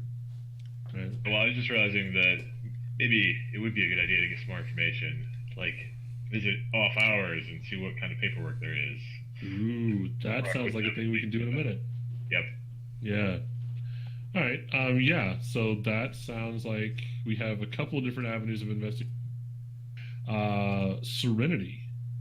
Yar. You came through the last fight pretty okay, right? Yeah, I at the end of last session, I don't remember what exactly occurred. I have 2 moderate conditions that I haven't cleared out yet. Okay. Do you want to do a fit-in sort of thing to get rid of those? Yeah, sounds good. All right.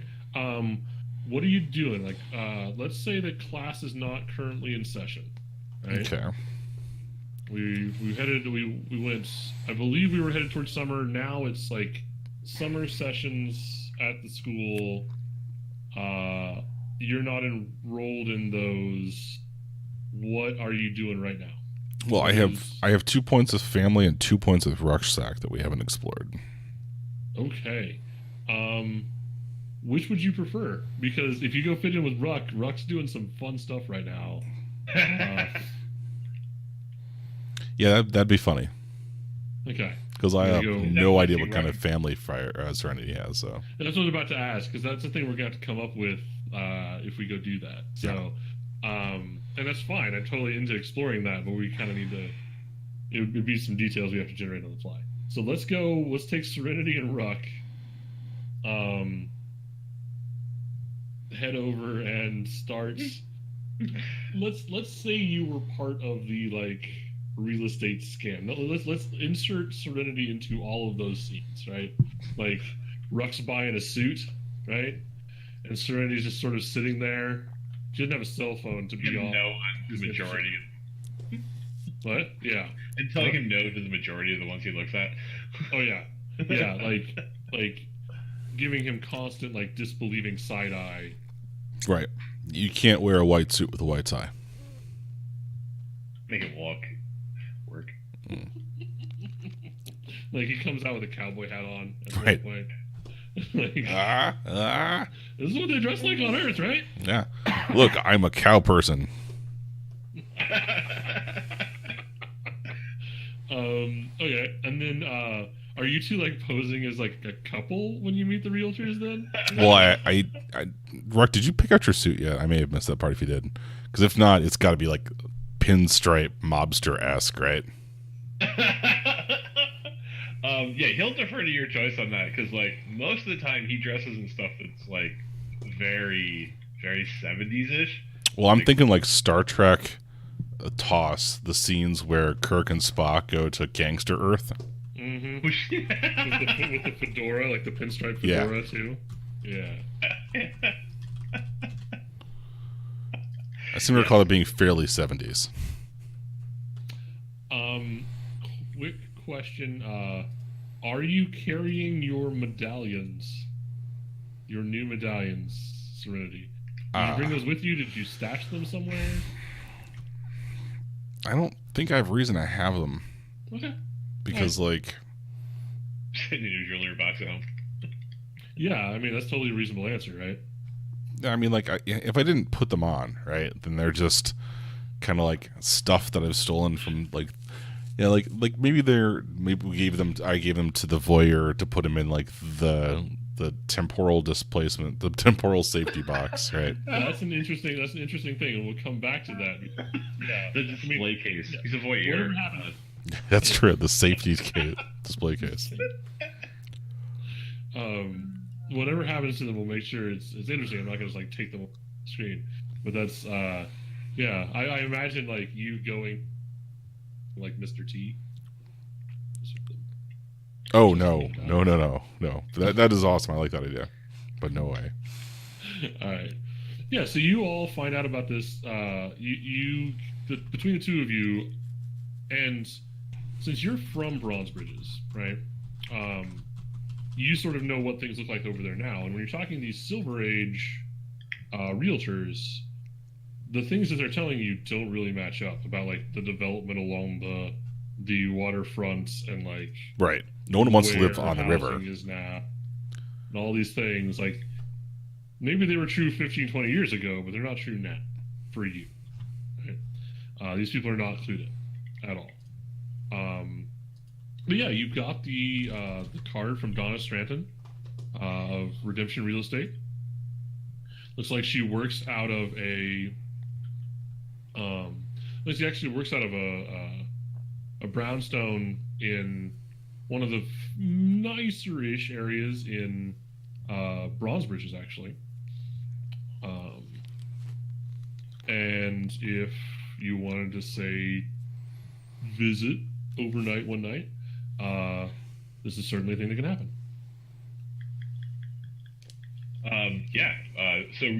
Ruck will suggest that plan. Yeah, let's go find out what paperwork she has. She shouldn't know anything about the Silver City. What is up with that?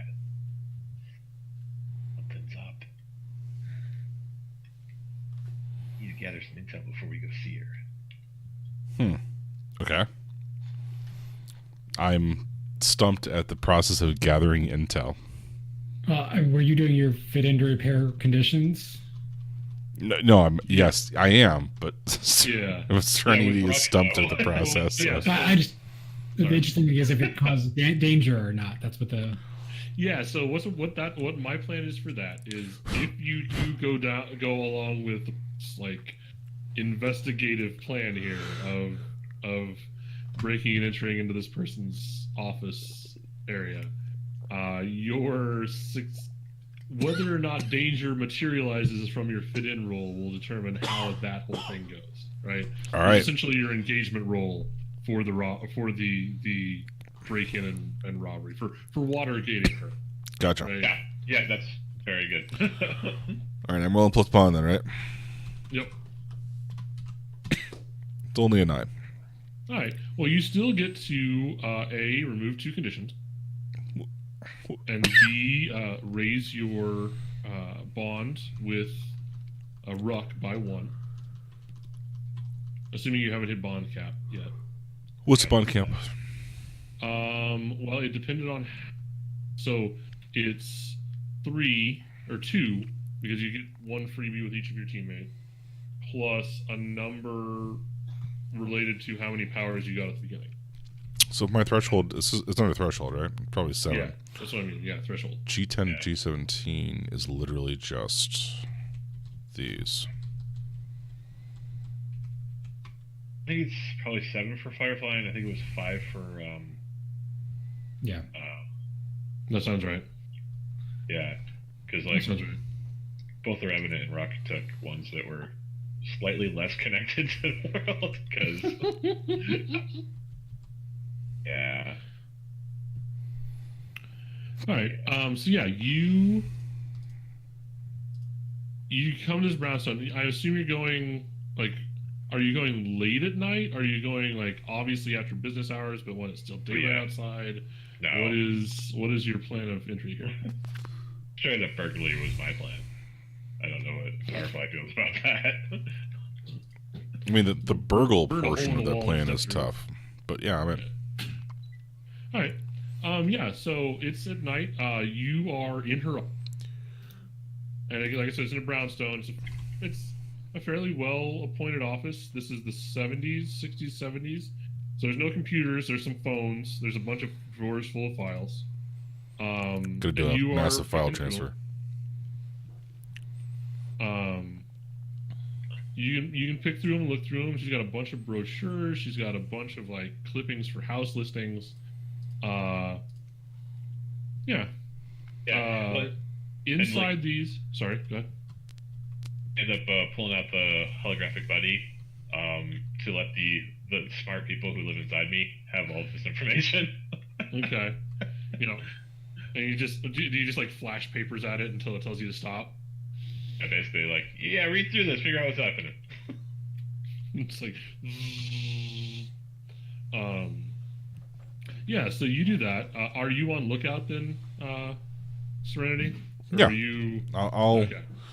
I'll look out.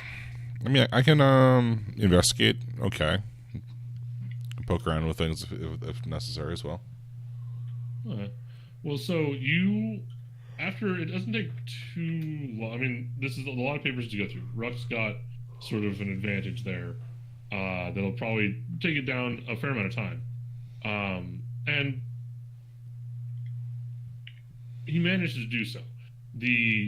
Going through some of these files, you're going through them real fast. I assume you're putting them back, Ruck? Yeah. Okay. It's not obvious that we have been done. Yeah. All right. So you're like attempting to cover your tracks at least, right? And so you've gone through most of these files, and your little like virtual buddy is telling you things like collating information. There seems to be some interesting things here. More data needed. And Serenity, are you inside the office, like looking out, keeping watch? Are you like standing outside on the street? I'm close enough that we have communicators, don't we? Yes, you do through the Time Force. Okay, well then I can stand at like on the street and like that park, like the bench right across from the building, and I just sit there like pretending to read a newspaper, and I can let Ruck know if something hinky happens. Okay. You are sitting there like reading a newspaper, spy movie style, watching this brownstone. When a woman, because you've never met this person, but a woman, sort of dark curly hair, out in an afro configuration, dark skin, wearing a very neat blazer, like skirt combo. Definitely looks like a realtor, right? Sort of walks down the street and turns towards the stairway. Now of the brownstone that Ruck is inside ransacking. Okay. She fits the description. As she starts to put her key in the lock, someone sits down on the bench next. All right. I like ignore them and like whisper the catchphrase to Rock, which has got to be like some sort of Catcher in the Rye bullshit. Do you have to talk directly into your mics? Like, am I seeing like the spy movie thing, or is it like? Probably right. It's like that, or like so we're in the 70s era, right? Yeah. Now, this is like the 60s, 70s. So it's probably disguised as like James Bond style high tech here. Yeah. Like in the Silver Age place, it's like communicators and whatever. Here it's like not like a shoe phone because that's a little too get smart, but like also really hard to talk into like as you need it. Right, but like like a compact, right, or whatever, and you powdering your nose and you talking to the communicator sort of thing, or like lipstick, or like what James Bond used, right, like a cufflink. Okay. Ruck, your communicator goes off. But that's it. Like, and then this person like puts their hand over my mouth or something. Well, yeah. So Ruck, your communicator goes off, and it's just a burst of static, right? Yeah. The Serenity, you are talking into your compound, right? They're fixing your makeup in the dark on a city street at bench, and from next to you, there's a chuckle. With a German accent. No, this is not a German accent. This is an educated, but sort of an educated American accent. Okay. Sounds like an older person, an older woman. I said, "Oh, honey, that won't work right now. Don't be silly." Why is it like?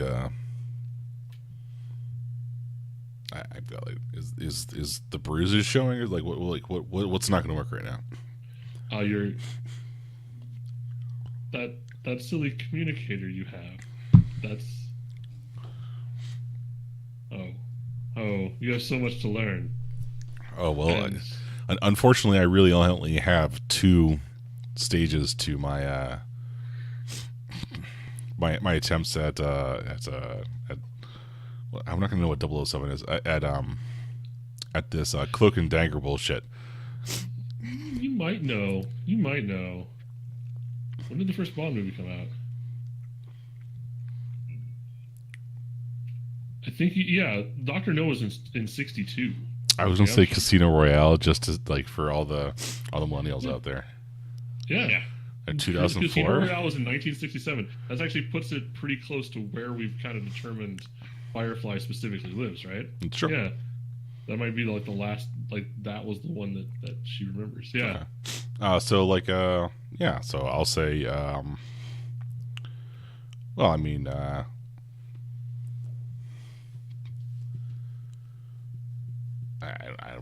so unfortunately I don't have the 007 training to have witty spy banter at the top of my That's fingers. Fine. That's fine. I imagine it's also sort of in character for Firefly that she doesn't just specifically have the witty spy banter. Like, she's pretty direct in a lot of her stuff. Right. Yeah, like if this was the time to punch someone, then that'd be fine. So like, it's not clear that it's time to punch someone. While this conversation is happening, Donna Stranton across the street has opened the door and unlocked the door and is going inside. Ruck, you can hear footsteps on the stairs coming towards you. Yep. Your friend, and we're back out on the bench. The person sitting next to you is an older, probably late 60s, early 70s African American woman, wearing fairly nicely dressed. Looks like a well-dressed college professor, let's say. oh, right? so do you teach around here? I ask.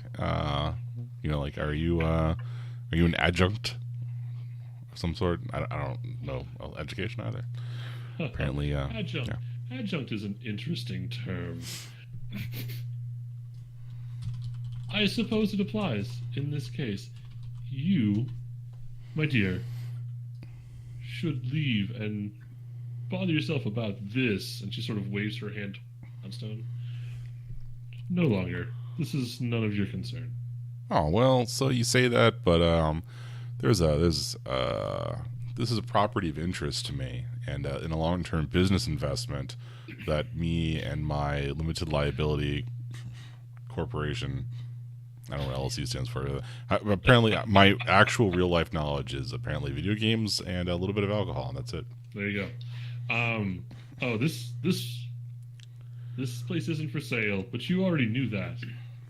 You should scoot along home, little girl. This is no place for you at this hour. And at that point, Ruck, the door swings open upstairs, and the lights flip on. Where are you? I'm debating between saying, like, under the desk or in the closet. Both seem like great options. Strong plays. Yeah. We'll go with under the desk, I guess. Why don't you give me a defy danger roll, right? To get yourself somewhere in time. And your result will tell us how good your hiding spot is. How about that? Sure. He's nominally good at this. I don't know. Roll 6. I'm gonna say this defy danger maneuver. Yeah, I think. Okay. Worst outcome, hard bargain, or ugly choice? Okay,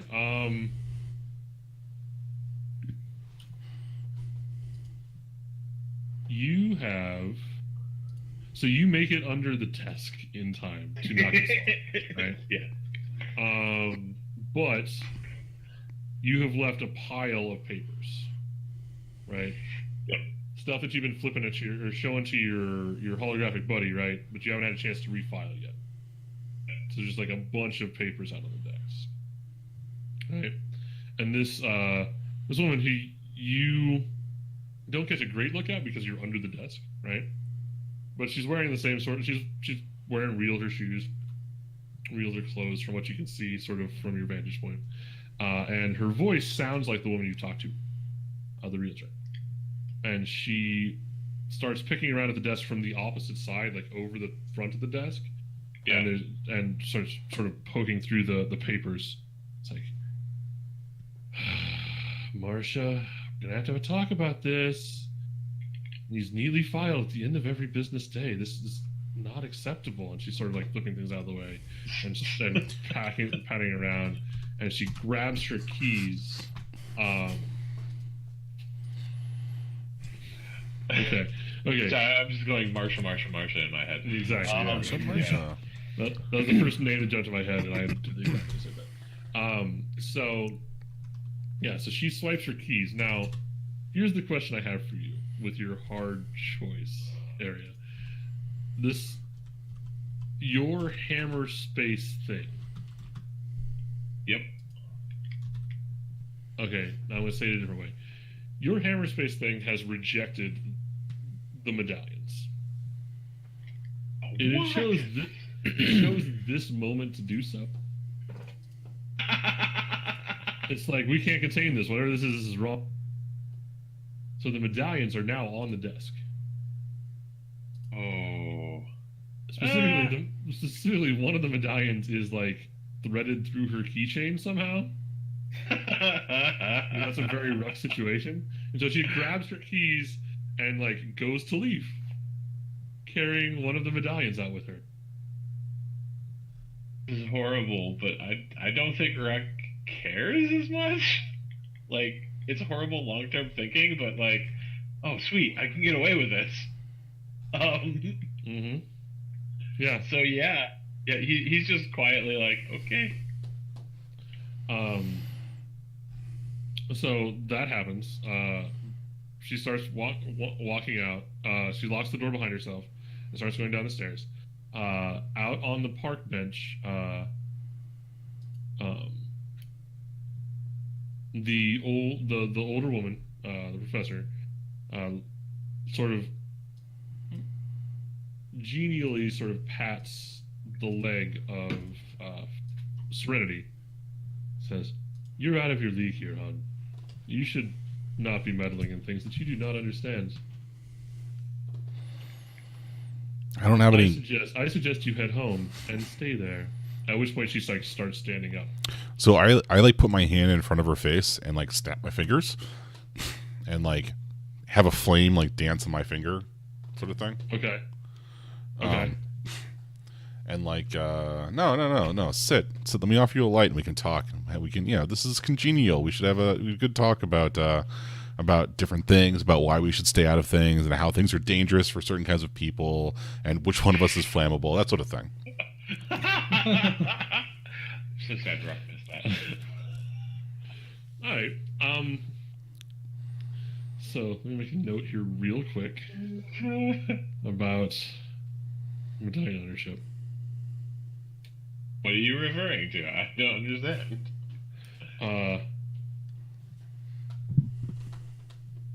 The woman looks at you with your like fire an inch from her face, right? Well, not like, yeah, well, not like deadly inch to the like face, super right? threatening, but like, yeah, you are using it to intimidate her, right?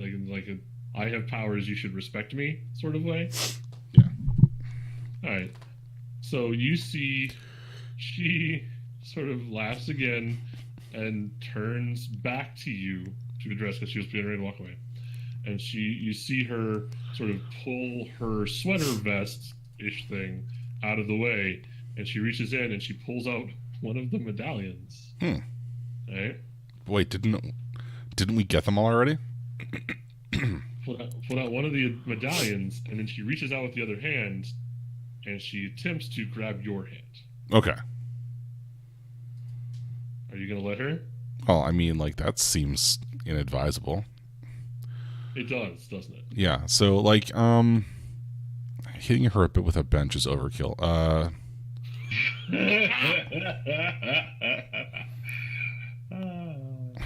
So, like, contested goal or objective. So, like, this is sort of like seize control, but of, like, non-violently, in my opinion. Okay. Right? Yeah, like, yeah. seize control of the situation, Yeah. if you will. Yeah. Yeah. Like, I'd like to reveal like, I don't know how I would know this information, but like, something like she's been like, I have all this information, you have nothing. Oh, my sweet summer child. Like, I don't know if I can't just like spout lore nonsense, but is there a way that I could like, based upon your blah blah blah, like your accent, I think that you're from this part of the city, and that part of the city mainly has this sort of schooling. And if you did say that you consider yourself an adjunct, and like I want to try to like guess stuff about her. Okay. Right. Do a cold read kind of thing to get information that's going to put her off balance, basically. Yeah. So to like throw off her game. Okay. This is not something that Serenity is good at. That's fine. So that actually sounds like, to me, takedown, which is very broad move, right? Remembering conditions can also be like emotional issues or like having been found out about something. Okay. So yeah, that sounds like a takedown with influence or investigate. Okay. Well, yeah. If I can swing investigate, we'll try to influence or investigate takedown. Yeah, I mean, if you lived in the city, you probably know some things about it, right? Right, I've been here for like 2 whole lives. Yeah. That makes sense. I mean, I'm wrong. I'm rolling like Adam here. You so are. Okay. All right. So she steps forward as you're like spouting off this like complete nonsense about where she's from and where she might teach and all these things, right? She steps forward, it's like, and grasps the hand that you have fired currently. Grabs it. It's like, child, you can leave now, or there will be trouble. And suddenly you see her hand, the medallion under it, glow red, right? And then some sort of the same sort of red ectoplasm that Ad had around him, right? But a very thin sheen of it, right? Around her other arm. And then she sort of just drops you. She just puts you on the ground. Okay. Suddenly, there's enough force going down through your arm that your entire body hits the ground. That's fair. And then she just sort of turns and again begins walking away. The Donna Stranton is coming out of the real estate office.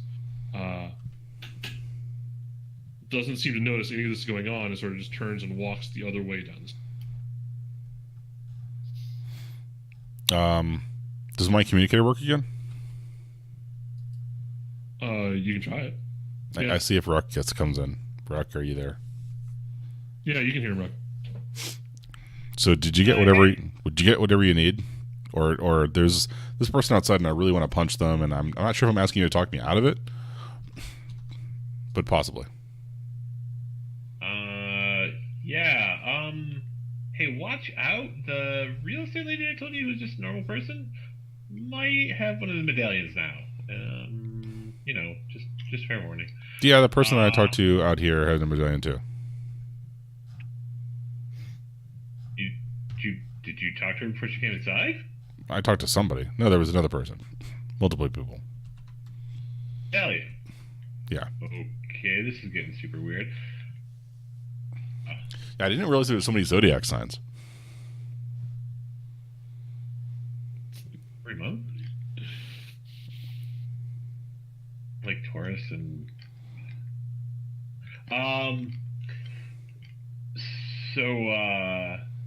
let me finish up in here? Yeah, I wish okay, that's fine. Yeah. I'm just wishing... Yeah. I guess...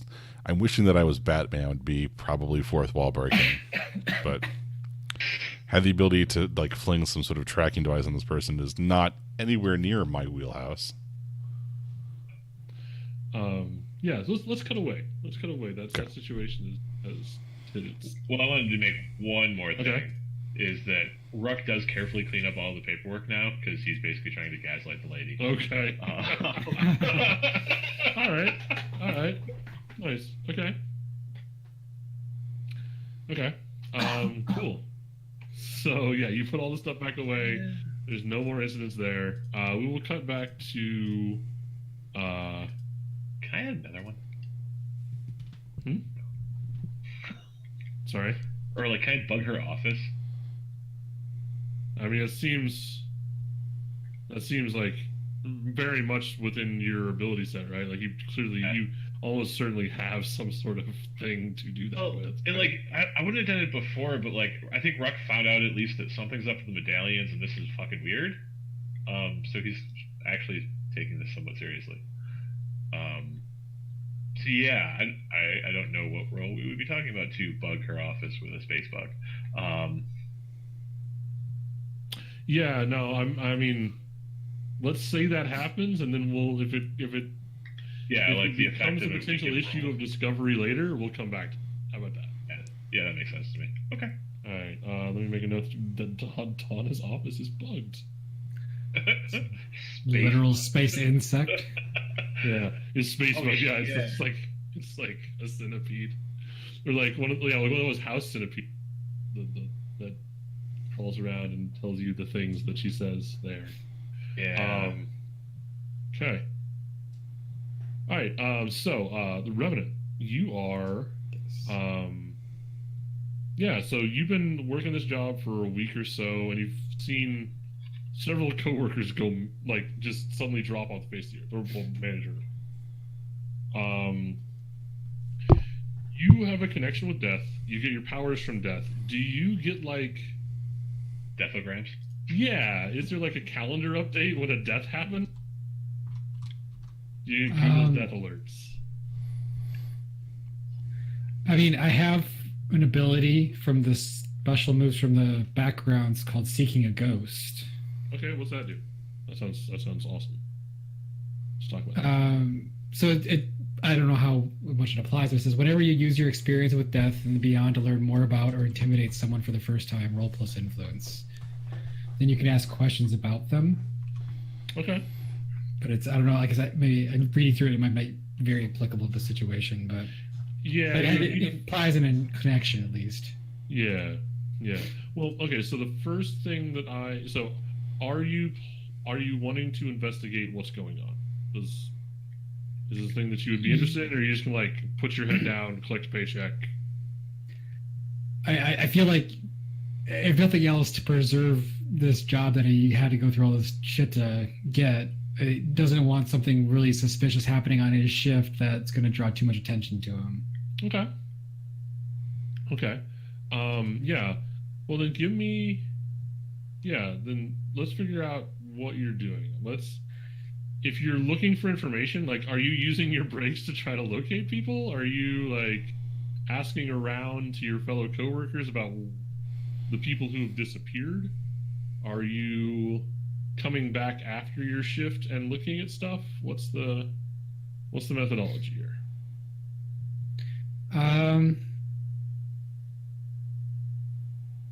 I think talking to his coworkers is probably going to be the easiest. Like, hey, it's people just start disappear from their shift all the time. People just quit like that, or this just seems weird. Like, did we get a new manager where like the shift lead has just been gone for a week and nobody was replacing him? Are we all working like double overtime to make up for the people that left? Okay. Yeah. No. So your coworkers, being the second shifters, there, some of them are like fairly. Some of them are weirdos. Which, I mean, they're just sort of like the baseline kind of weirdo that like works second shift because that's the time of day they'd rather work. There's some that are there's some that are like in school right now, like in college, and they're like working second shift after the classes end to like help pay for stuff. I don't even know what sort of university would be in Steelport right now. It'd be like the College of Stevedorism. I don't know what the process there is. Labor studies. Yeah, if you ask around, there's a lot of turnover in this place on this shift.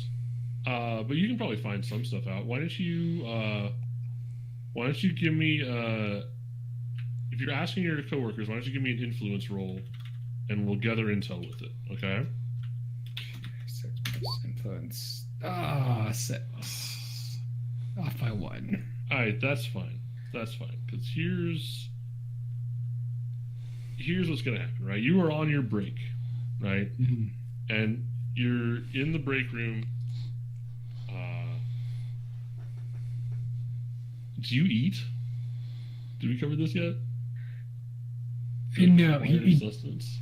does not need to eat, but he probably pretends to while he's on his break because people would probably expect him to be. Okay. Yeah. So you're on your break. You're there eating, and it's like you and three other members of the ship. There's like a dozen people here at night. A factory that normally has like 50 or 60 people working in it. But only four of them are on break right now. You and three others. There's like, let's go revolutionary. There's like Mary and John and Bill, right? Are back here with you eating supper. Mary's fairly talkative, trying to keep people's spirits up. Apparently, she's a single mom whose sister's watching the kids while she's here at night working. This is like one of three jobs she has, right? Bill is just a dude, he's like a two-time loser that's working this job because it's really all he can find. That's the story that sounds about like yours in a lot of ways, only less supernatural somehow.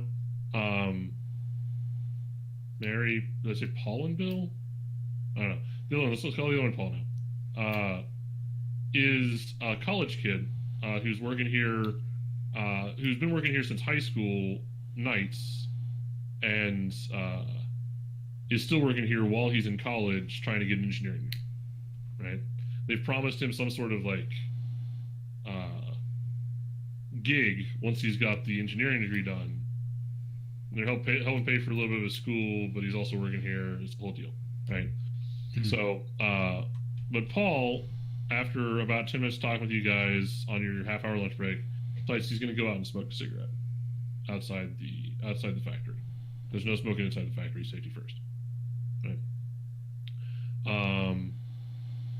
He heads out.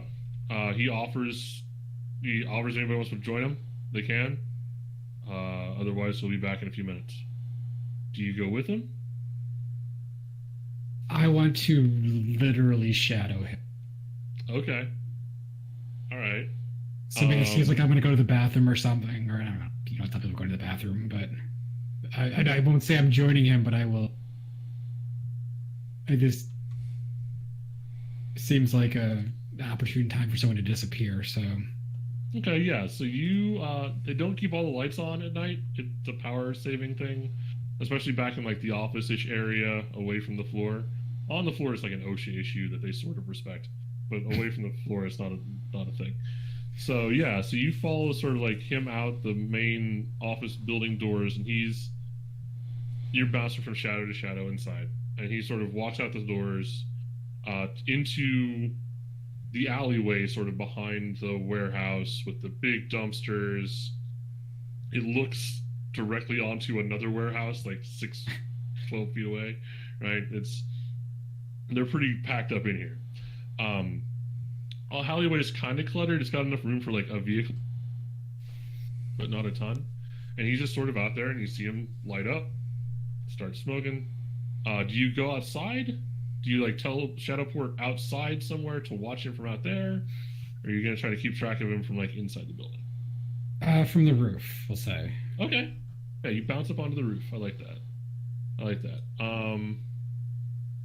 Yeah, so he's taking a drag from a cigarette. Sort of thinking to himself. He's got like his flip phone out and he's playing Centipede on it or something, right?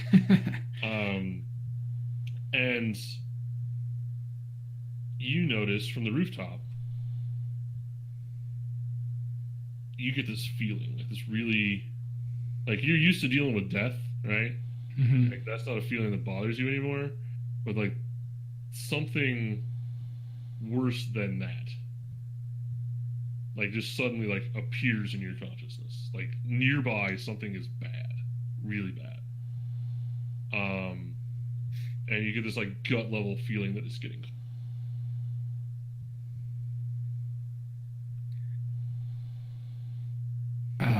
I guess.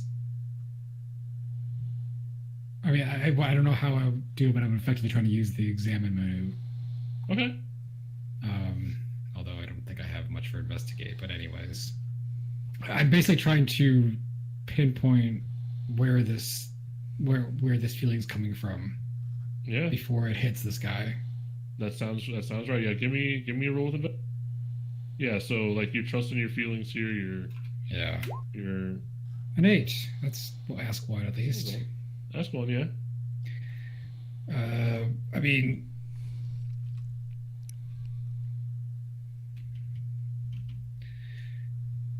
there's 2 or 3 that would probably be applicable. Yeah. We'll just go with the obvious one. What danger should I be on the lookout for? What danger should you be on the lookout for? This guy's about to get his heart eaten. Yeah, that's what I kind of Think about figured. it. Yeah, I mean, it's we've already set up this person as your nemesis. This is gonna happen, right? Mhm. This person's about to get their heart eaten. You're about to see the ghoul is here somewhere nearby, and this person has put themselves out. You're now getting the idea that maybe this place is sort of a hunting ground Okay. for the Figures. ghoul. Yeah. So it seems like suddenly the shadows get darker, but in a way that's not like friendly to you, right? Like Mhm. suddenly the shadows are foreboding for you, even.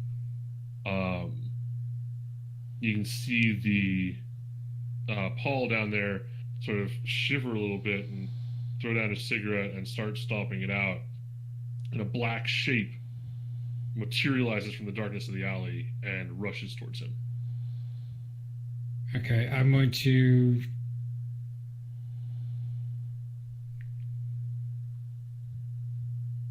Yeah, I think we'll go right for. Debating whether I'm trying to defend or attack. Well, yeah, we'll try for takedown. So basically, slamming him against one of the other factory wall with the walls that I normally generate, but this time instead of blocking him, body checking him with the wall into another wall. Okay, you're gonna like plane of force him towards something. Okay. Yeah. Are you staying on the roof while you do this? Right now, yes. Okay. All right. Yeah. So you materialize a plane of force in front of him that's vectored towards one of the alley walls. Yeah. Okay. Yeah. Give me a smash takedown. I think is what that sounds like to me. 8-10. Nice. All right. So you get to pick 3. Um, Advantage change of location.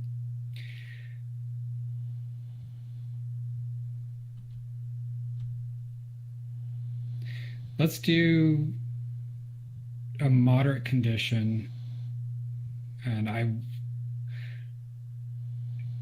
going to go with take no harm because it doesn't say who takes no harm necessarily. True. All right. So moderate condition. Are you like? I'm imagining you sort of. This guy gets. Well, the ghoul gets buried like into a dumpster that sort of folds up around. Mhm. Right. Like you hit them real hard with this force wall. So yeah, the ghoul's gonna take.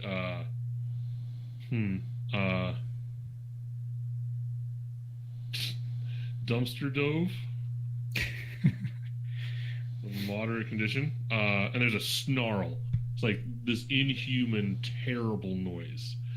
And this figure, it's a roughly humanoid figure from what you can tell, but it's wrapped in like these like scarlet and purple shadows.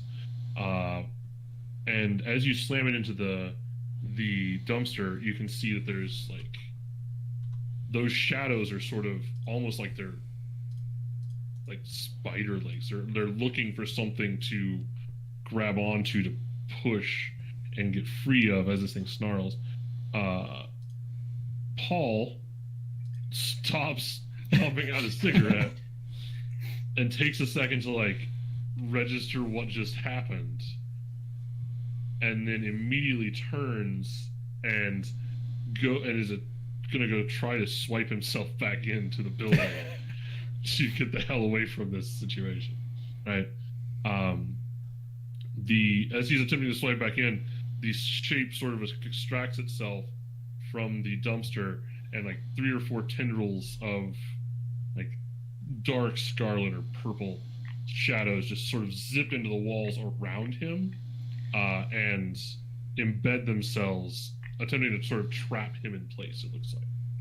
So I want to use my own force chain or shadow or death chain, whatever the hell they are, to grab all of those limbs and, you know, pull them tight to restrain them all so that they can't attack. They can't interfere with Paul getting back in the building. Okay, so you're gonna like, yeah, Using you're the shadow gonna chains to grapple fight. this guy? Yeah. All right. Yeah, so it sounds like a protect if you're preventing harm, right? When the examine take +1 forward, is that only a one time, or is it continually going forward as long as I'm acting out? I think as long as you're acting on the situation, take this. Okay. That would be an 11. All right. Yeah. So serve and protect. So I'm gonna say you definitely. At this point, yeah, you're redirecting the itself, or like forcing it to not have it. So you get 3 hold. I'm gonna say for the cost of 1 hold, you can pull it back far enough that he will be able to get the doors open. Okay. And through them, and then future hold will probably be spent like keeping this thing from pursuing and attacking, essentially, right? Okay. Because the next thing that's going to happen is this mass, this of shadow, is going to turn, and you're sort of Geppettoing at it, right, from above, almost. Yeah. All right. So you're grabbing with these chains, and it turns and it snarls at you, and then the tendrils that you're grabbing just melt away, like they're shadows that just disappear. Okay. And it goes to dive through the door. At this point, Paul is screaming, as makes sense in this situation, right? This is a scenario where screaming is a reasonable reaction. You can hear footsteps pounding down this hallway, echoing because it's empty. First he's into a lobby, but then this hallway. But what you can't hear is the ghoul running towards him. It's completely silent. So as this is going to end terribly, because I'm sure my roll is going to turn on me now, but as he's breaking for the door, I want to jump off the roof and basically ride a wave of extreme gravity down to the ground to land on top of the ghoul as he's trying to get through. Okay. So basically cannonballing myself into the ghoul. I like it. Okay. Yeah, there's no way this can possibly go wrong. No, awesome. this is no. Yeah, so you're hoping to catch 13. Nice. All right. Yeah, give me those choices, friend. I'm going right to critical. All right, you gonna smoke him with critical wounds? All right. Yeah. Okay, so yeah, you. I don't even know. Meteor smashed.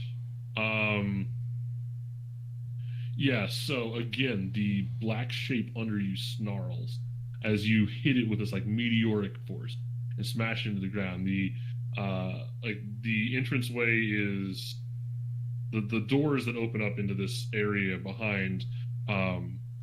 They're still open, and the alleyway is like concrete and some gravel, and force ripples out through it, and inside the building, like down the hallway, there's like tile shatters for a distance inside the building. The whole thing shakes. Right, this is the 90s, so some car alarms go off nearby. And you feel there's some sort of solid mass that you just hit with that much force, and then suddenly it's gone underneath you. and you get the vague sense that like the dark shadows are retreating around you. Okay. That they're back to being sort of their normal, friendly, helpful selves for one of your abilities. But you don't know where this ghoul went. You only get but the feeling like that deep like angriness in your gut is gone. Okay. Like you get the sense that it is either gone or no longer active or fleeing. I think that's a good point to like, cut that scene, and we'll come back to it. All right. Okay.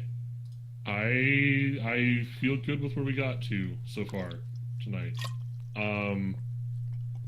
So I think we're gonna call it there. That'll be the end of the active part of the session. If we want to look at like the drive books to find out if people passed them or unlocked things, we can do that. Otherwise, thoughts. Everybody have fun? Yeah. All right. So we beat up Chad, Thad, and Brad. We left them for Steel City or Steelport PD. We got into a fight. Well, we broke into Donna's place. Got into a not fight with somebody else outside, and then we had our first direct encounter with the ghoul. Were the events of the evening. Yes. And somewhere we still have several medallions in the possession of Firefly. I'm sure that's going to go very well for everybody involved. Yeah. Oh, this question is that they took one of the medallions off the desk. Did I grab the other one? I know I didn't. Yeah, you can grab the other one. The other one's just going to be... I'm confused by it. That was the other thing. Is that I really don't see the Elsewhere as being conscious. So Ruck is assuming that it has escaped from the Elsewhere. The medallion has made an escape somehow from your Phantom Zone backpack thing. It's just a restating of it, but it's just how Ruck thinks about it. Okay, yeah. No, you've never encountered. I assume you've never encountered. It might be that you want to add like, oh yeah, but yeah, like in this case, you don't know whether it's been. I guess I worded it as been rejected. You don't know whether there was some intention there, whether the system just couldn't hold the thing, but the system didn't hold the thing, right? But now you have some dirt on Donna, so we'll need to come back to. Actually, let me make a note on Donna dirt acquired. In some sort of evil, nefarious scheme. I don't know. Well, real estate is just full of evil, nefarious schemes, though. I mean, that's I started off good. like, assuming I'm like, oh, she's just like the forces of law and order, kind of getting me down. Well, I can't be too mean. Oh, she's corrupt and it's some part of criminal conspiracy. Sweet. This becomes much easier. Yeah. Well, I'll say this. I am not the kind of game runner that's going to remove the moral ambiguity and make it. So we'll come back to that. I will say this: if you don't do something, like she's going to take your home away from you. But we'll come back. So yeah, thanks for showing up, everybody. Thanks for playing. I feel like we're rambling. We're running right up on time here. Those of you that are watching, thanks for coming out and watching us be weird in a superhero fashion again. I guess we'll see what scheduling looks like for the next couple of weeks, huh? Because we should probably try to get the City of Mist back together at some point here. I think I'm good on Saturday, so we might be 2 weeks. Okay, cool. I'm good with that. That'll give me a chance to. I got a long stuff that I have to incorporate out. The Saturday is also my wife's birthday, so. Nice. Yeah, you should run that past. Yeah. Yeah, I should Yeah. figure out what the schedule is for that first. Yeah. Yeah. Yeah, that probably takes priority, I think. Yeah. All right, I'm gonna press the stop button. So Cool. thanks everybody. Check us out on the Twitter nets, the Twitchverse, all them social media places. Yep. Peace. Good night, internet.